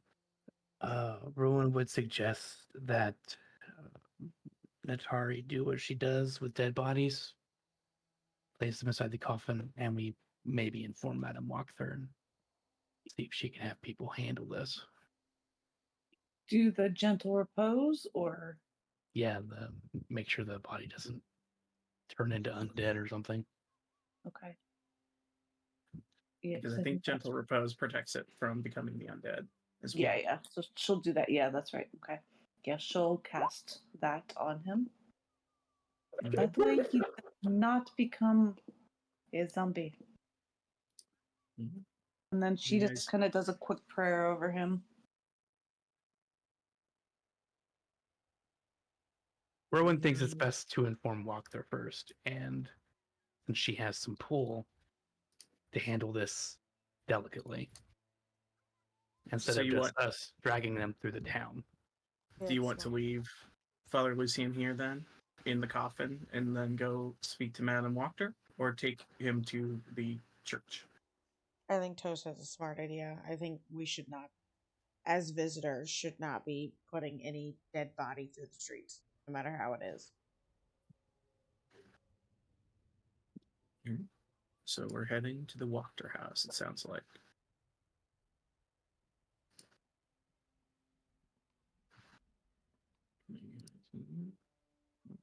Father Lucian behind. And I will pull you guys to that map here.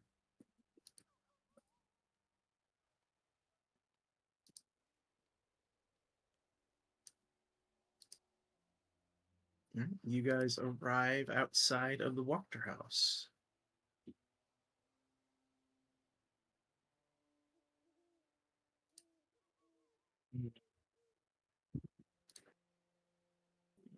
Do focus paint on you guys there.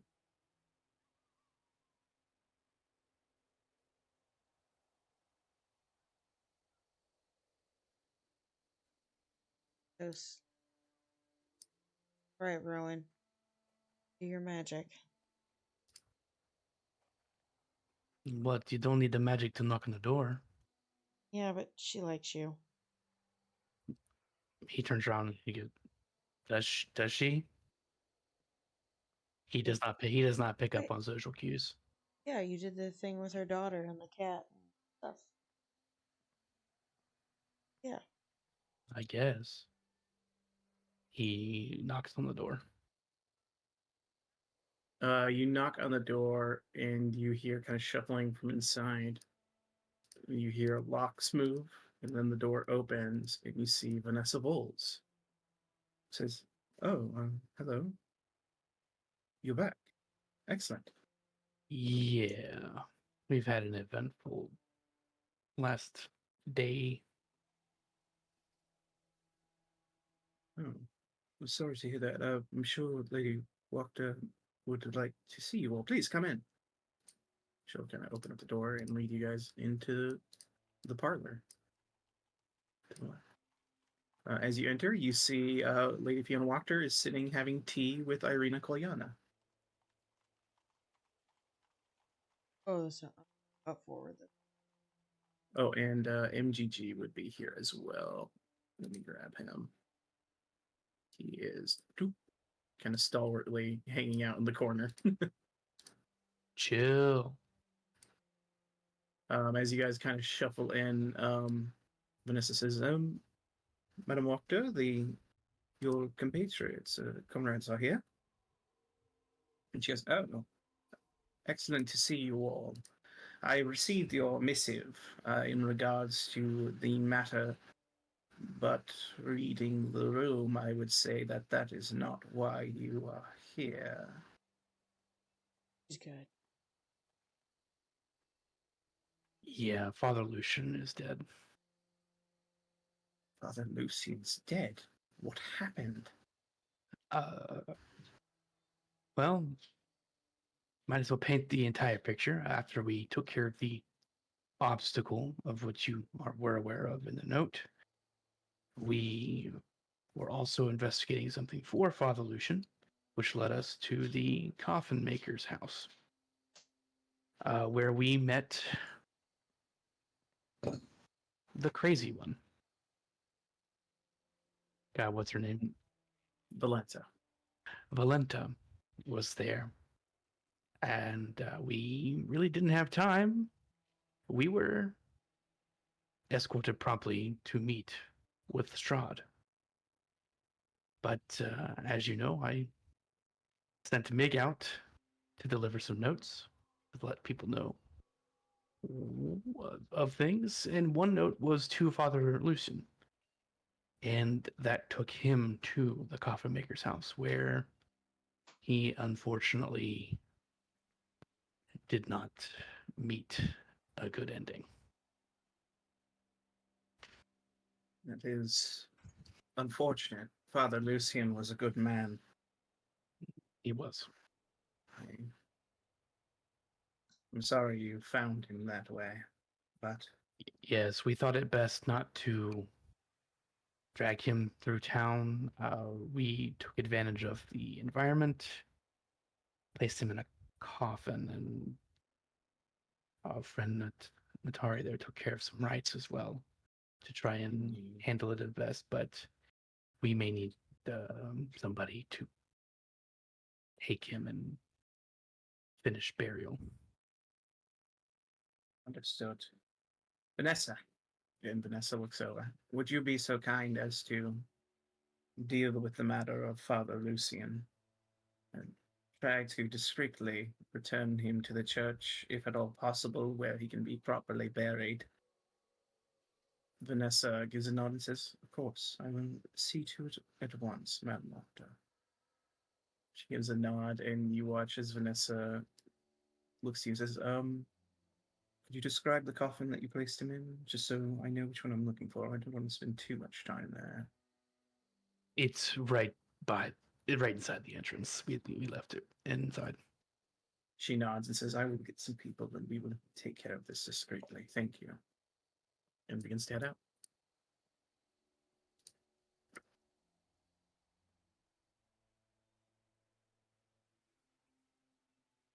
Oh. Well, And that was a heavy note. Irina looks to you all and says, I'm sorry to hear that about Father Lucian. He was a kind man.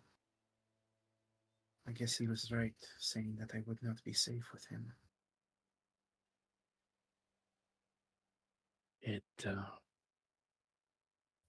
Yeah.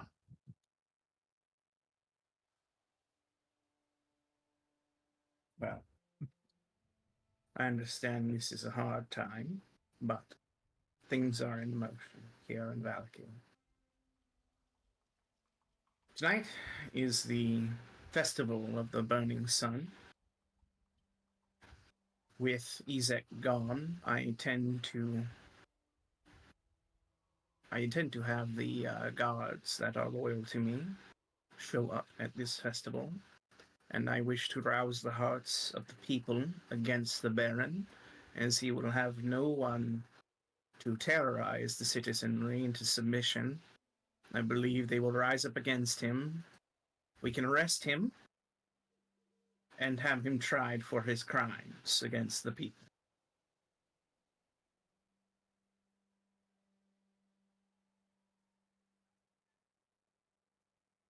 This is something that I will not ask you to participate in if you don't want to. I believe with all you have set forth, it can be accomplished. If there are other things you wish to attend to, I would understand.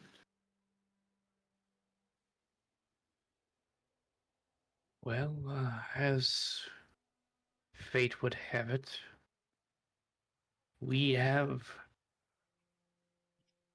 parlayed with Strahd. You have. Excellent. What did he say to you? Well, we are.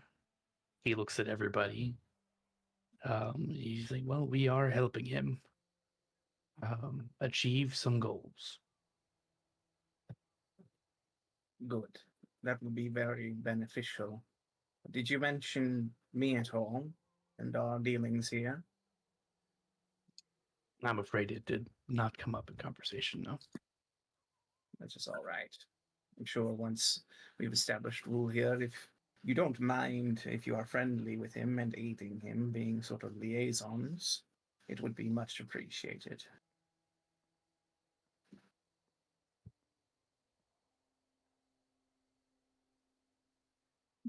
Just tabletop real quick. Does Tots know about her like being reincarnation of Strahd's lover, whatever love interest? No, I assumed that you and Ellen Atari would probably want to talk to her about that stuff. Yeah. Yeah. Okay. Yeah. Think of it. You, I just could. you don't know above board, you don't know. You haven't Okay. She's never mentioned it, and you have you never had a cause to ask her a question like that because you had no idea until now. Okay. That's what I thought, but I didn't want Natari I didn't want to say something and then be like, oh, okay.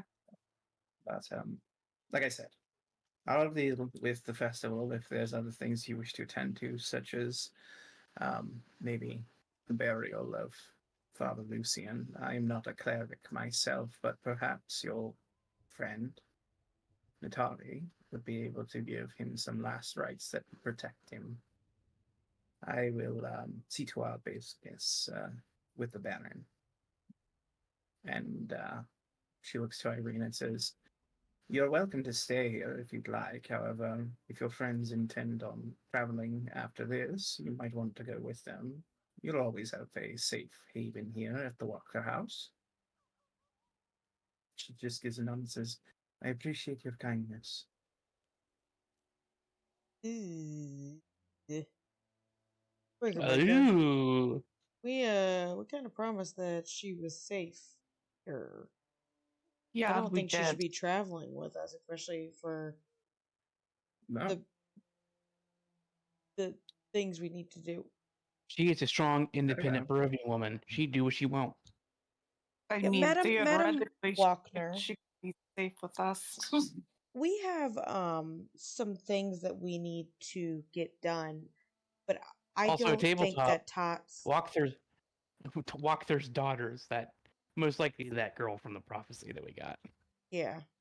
Yeah. I don't think that it's safe that Tots be traveling with us for what we need to do next. If she could maybe stay here while we are out.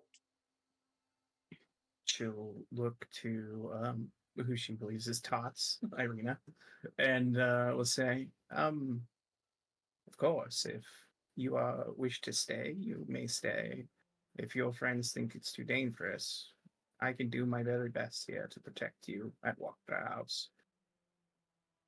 I think that also Tots, before we do head out, maybe all us girls should have a conversation. Yes, we need Oh. to have a little chitty chat. And also, if you don't mind taking my daughter with you, if you are to be, I assume you'll be headed westward, hopefully towards Kresk.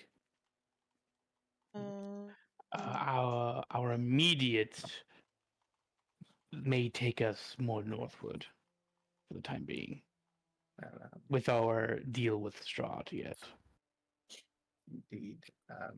Well, But yes, west is still on the plans. good. I would like to get her out of town sooner rather than later. What is about to follow here will be a time of great upheaval, and I don't think I should have her here with me. We have the super fast carriage. We could do like a little loop-de-loop.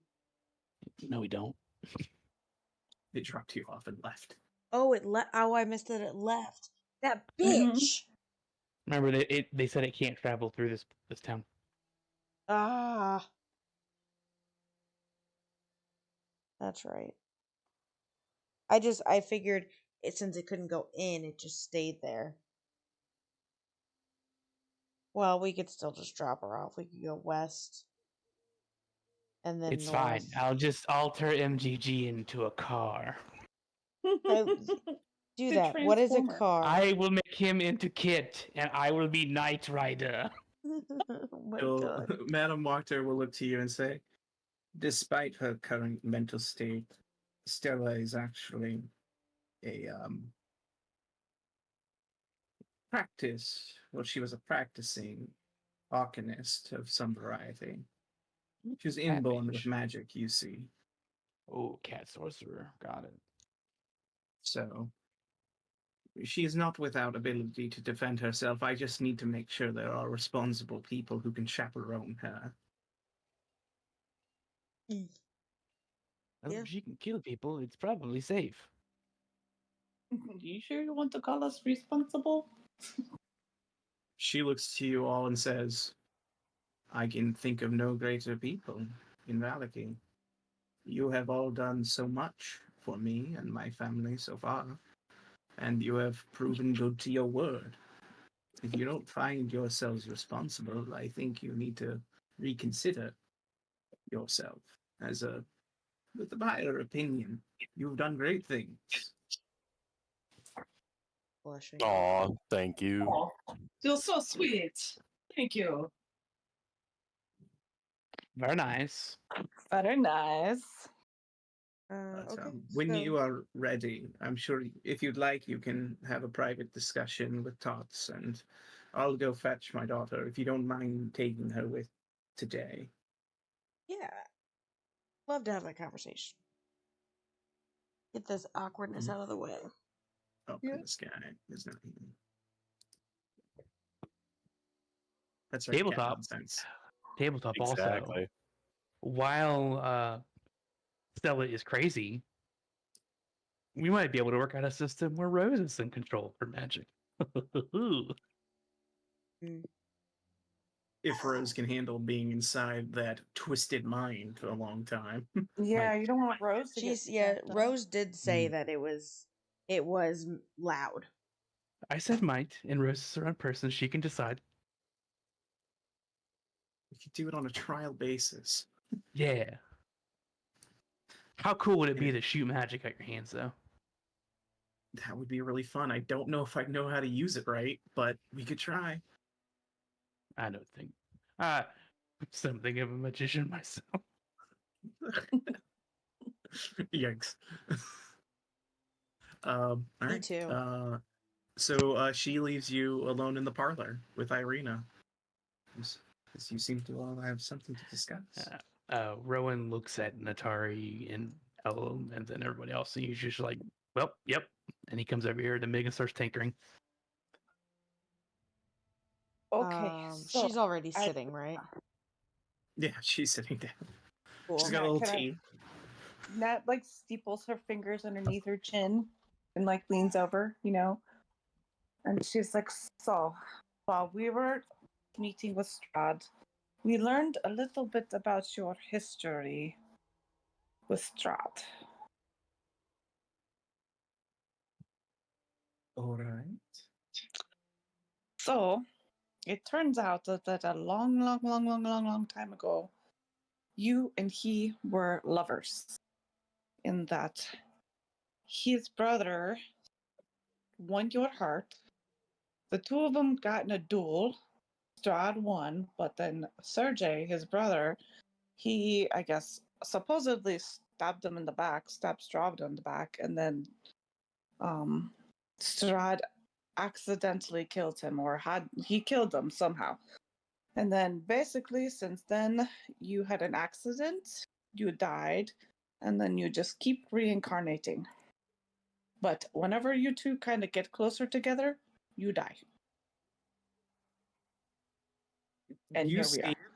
she is paused, like teacup halfway to her mouth, as she just stares at you, like with this look of, huh? On I her know. face. I know. It's crazy. Ella puts her hand on her shoulder. She's like, she's not lying. Crazy. Rowan is looking between them and his robot, and he feels like he should describe and go over the specifics of this place and how it magically traps souls, and they keep being thrown back into a cycle of rebirth. So he does that, and then he returns to Mig. She Yeah. looks over at Rowan, who starts going into a bunch of technical, magical things, and she drinks from the tea, sets it lightly down on the table, folds her hand, and goes, so if I get near Strahd, I will die. We don't know that for sure. But that's what he said. Yeah. It's like Okay. whenever you two start getting closer, and I don't know if that means if your relationship starts to get better, I don't know. But then you die. And then you come back. If this is all true, and I'm not saying I disbelieve you, but it's a lot to take in any time to think about this. Of course. And see, one of the things that we told Strahd is that we would keep you safe. And you're safe She here. nods. Did you tell him where I am? No, we didn't even tell him the name that you go by, where you're going. We just told him that you were safe. We didn't. No, he knows she goes by Tots. Yeah. Oh, he does? I Because said he it, Oh, that's was right. like, that's weird. but we That's didn't say where we left her. But we Yeah. didn't say we where just we said left her. you're safe, Yeah. He has no clue where you are. which was my point behind you coming with us. He also didn't try to pry about where you were either. So Mm-mm. I don't think he wants to know because he knows that love for you will draw him. Well, I guess that is good then. I will stay here for now until another solution presents itself. Madam Doctor has been kind. So I suppose I'll call the Walkerhouse home for a while. Thank you for all you have done.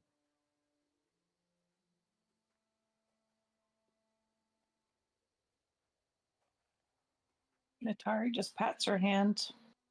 She's like, I know it's probably really weird yearning after some dude's reincarnated bride or lover. Yes, every time you say it, it's weird. I know. It probably is like, oh God, here we go again. She just kind of gives a bit of a nod to that.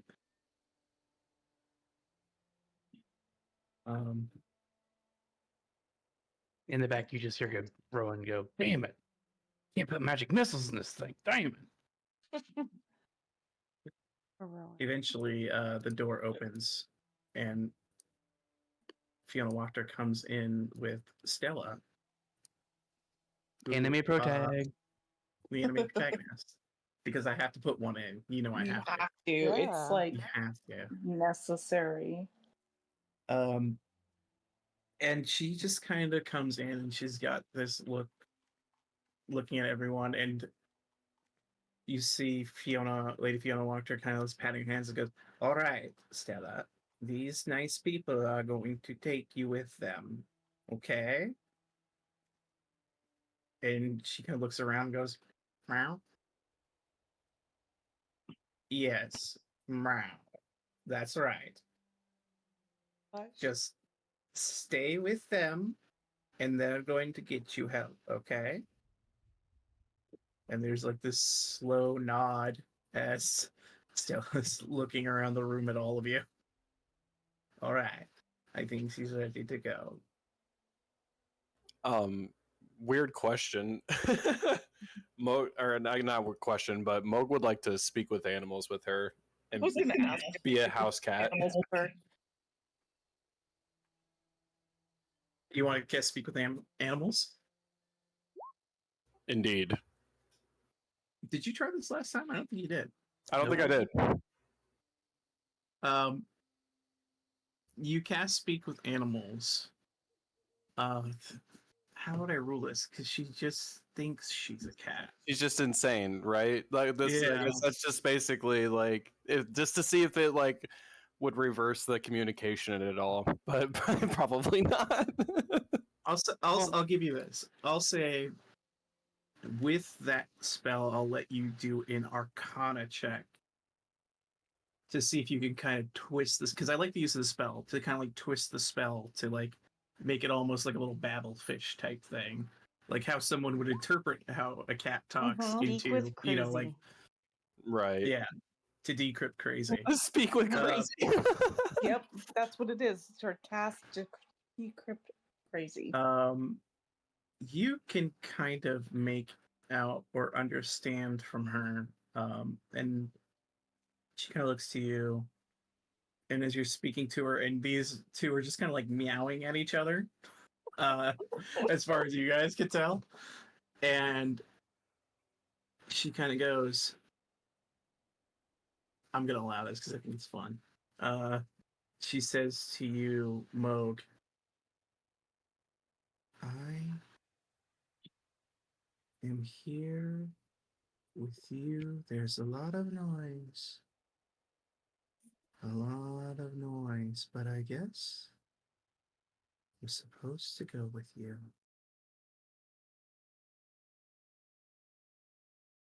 We should Understood. leave.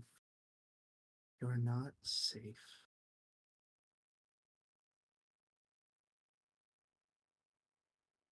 Chills. Okay, time to go, guys. Yeah. It's time to go. Can we get Mo her- communicates all of that. Can we get her some earmuffs so there's not so much noise? The way that you started it, I thought you were full on going, "I am cat." Like you were just gonna "I am Groot" this entire conversation. No, And I preemptively laughed. because the way Moog is kind of twisting the spell, we'll say, is allowing him to kind of break through the noise That's and amazing. get like statements from her. Like decrypt the cat. Yeah. Yeah. And she is just kind of looking around the room, you know, like a cat would, kind of Yes. glancing around. No, I just thought she was calling us unsafe the first time I heard it. But this is more like the crow warning saying, "Please leave. This is dangerous. Bye." Yeah. Death? Yeah. Well, it looks like you can at least meow at her. I'm sure that will make her feel comfortable. Thank you. And Lady Fiona will say, well, it's up to you if you want to stick around for the festival or if you want to go attend to your other business. Again, I appreciate all you've done. Rowan is looking at Moog right now after his meowingness and waiting for something from him. Yeah, I said, I'm sorry, maybe it cut out, but Mo communicates like all of what he heard to the group. He's like, we have to go, guys. We have to leave. Yeah. Okay, It so sounds like we need to go. we start going. Meg's coming along this time. Looks like what's going to happen in the town's going to be fine. So Walker's got guards in her pocket. Don't need to leave them here. Let me gather you up. Quit fidgeting. I'm gathering you. Sorry. I'm fidgeting out of here. This is unsafe. The She cat said, lady "I gotta says go." no. The cat lady said, Phase. I've got to go, okay? I'm out You here. leave the Wachter house with Irina behind. Guys, we have a lady that acts like a cat and a cat that acts like a man. It's not funny. And a druid who meows like a cat. I'm just here. What I Um, could find. you But you're guys also part animal. begin to leave Sure. the Wachter house. And at this point, spending a little time at Mount Wachter is getting around noonish time. And where are you guys headed from here? You see in the streets, by the way, are all sorts of effigies of a sun, like wicker little effigies and things like that. You headed through the town square where there's a big one with all sorts of streamers and everything set up, ready to go for some sort of festival tonight. I think we need to get out of this town. We And I need to think we leave. need to get out of this town in a way that's not through the gate. I would say Rowan asks Moog if he can glean where we should go. Yeah, Since like it all, seems like all she they, has Back through the all- hole.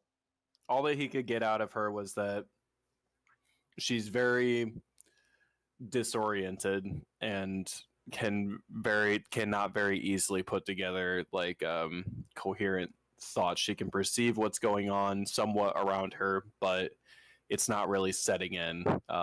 So I kind of doubt it. We just need to get out of town and hide in whatever direction we go. It sounds like we were going north, so maybe we should sneak out near around the gates near there and try to fortify in some structure, perhaps. Well, the area you're heading towards, if you're heading towards Yesterhill, would be through the west. Yeah. Oh, okay.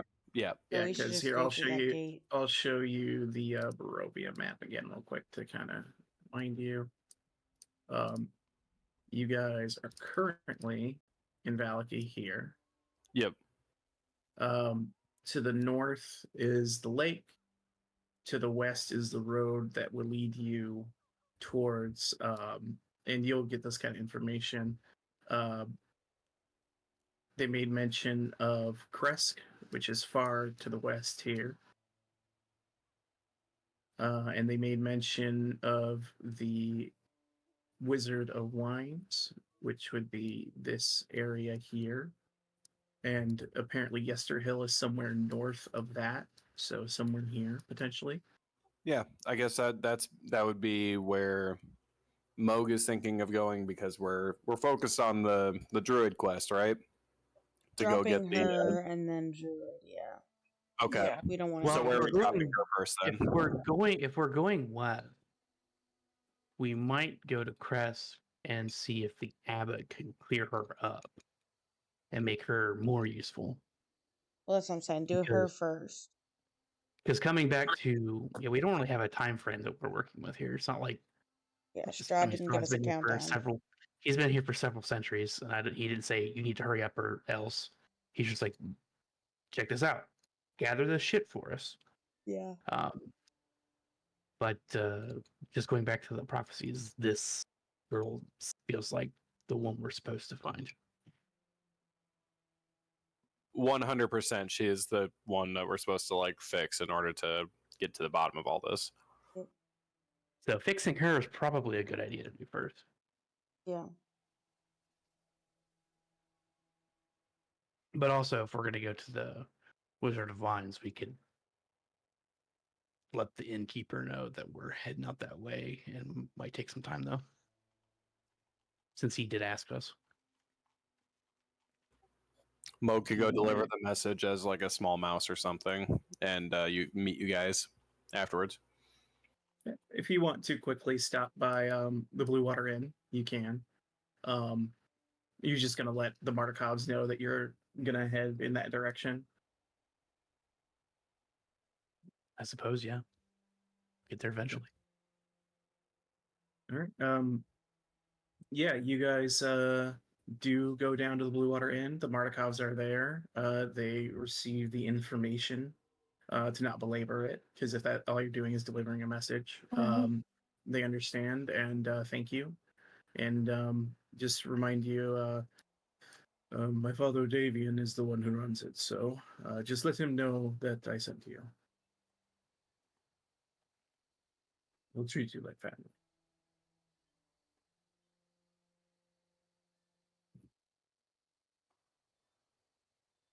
And that's what you're told by Erwin Markov. Yeah. Since we're down there, we should leave through the hole. Just don't think leaving through a gate is a good idea. And we know that hole is down there. True, we could just leave. Just easy way to sneak out. Yep. Is there anything else you guys wanted to check in on in the town? You've got the church, you got Blinsky's if you want to go back there. You could try. Oh, when you do go to the Blue Water Inn, Rictavio is not there currently. Okay. Yeah, I would say I'm convinced the Sabretooth is in good hands. Yeah, we don't need to do that crime. Don't worry about it. Yeah. But if we wanted to think about it, I'm there. No crime. We already murdered somebody. I think the crime. only other thing that was suggested. Did you tell anyone where the body of Isaac is? Nope. Understood. All right, someone's gonna have a bad day. Oh no, that's right. At the warehouse. He's gonna Holy start shit, smelling. Yeah, like literally.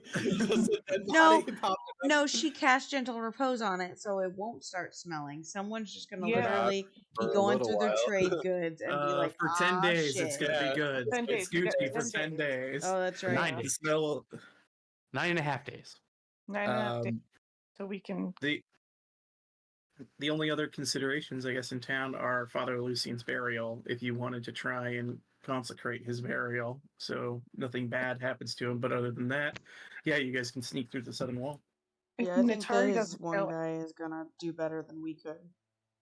Yeah, Natari doesn't have those kind of spells yet. I don't think. Pray real hard. She can pray real hard. That religion check.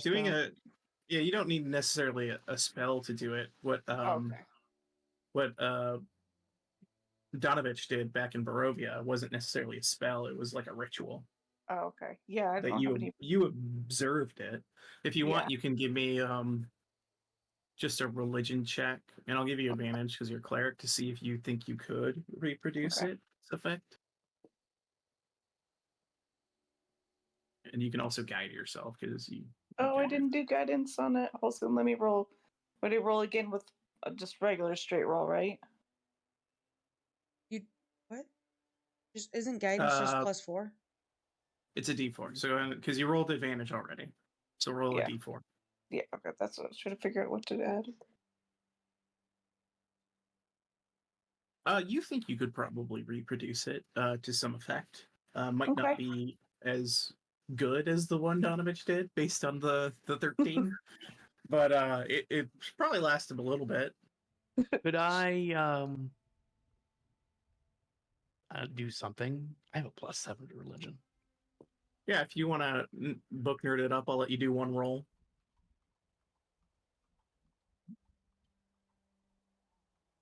No, that's good. Yeah, well, you think that probably Natari has a better grasp of this than you do. You haven't read much about it. Well, I watched the same thing. I just wondered if I Yeah. jotted notes down or not. Well, then Yeah. I'd say with that, then Natari would want to go and just, make sure that his remains are, properly buried, and that they do a ritual for him and everything like that. All right. So you guys, not leaving out the secret hole yet. You're gonna go to the church first, St. Ambrose. So he doesn't rise as a zombie. All right. It'd be super cool to have an undead cleric, though. That would be great.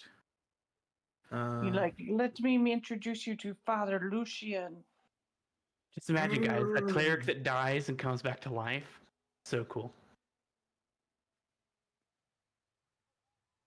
He becomes a lich. Mm-hmm. For real. All right. You all arrive outside of St. Andrew's Church. Homeboy's As not you outside. approach, yeah, you do not see him outside.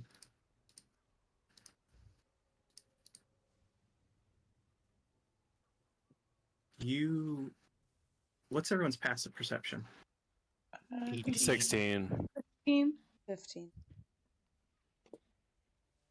18. You hear, with anyone who has 16 or above, humming. Coming, just faintly echoing outside of the open church doors.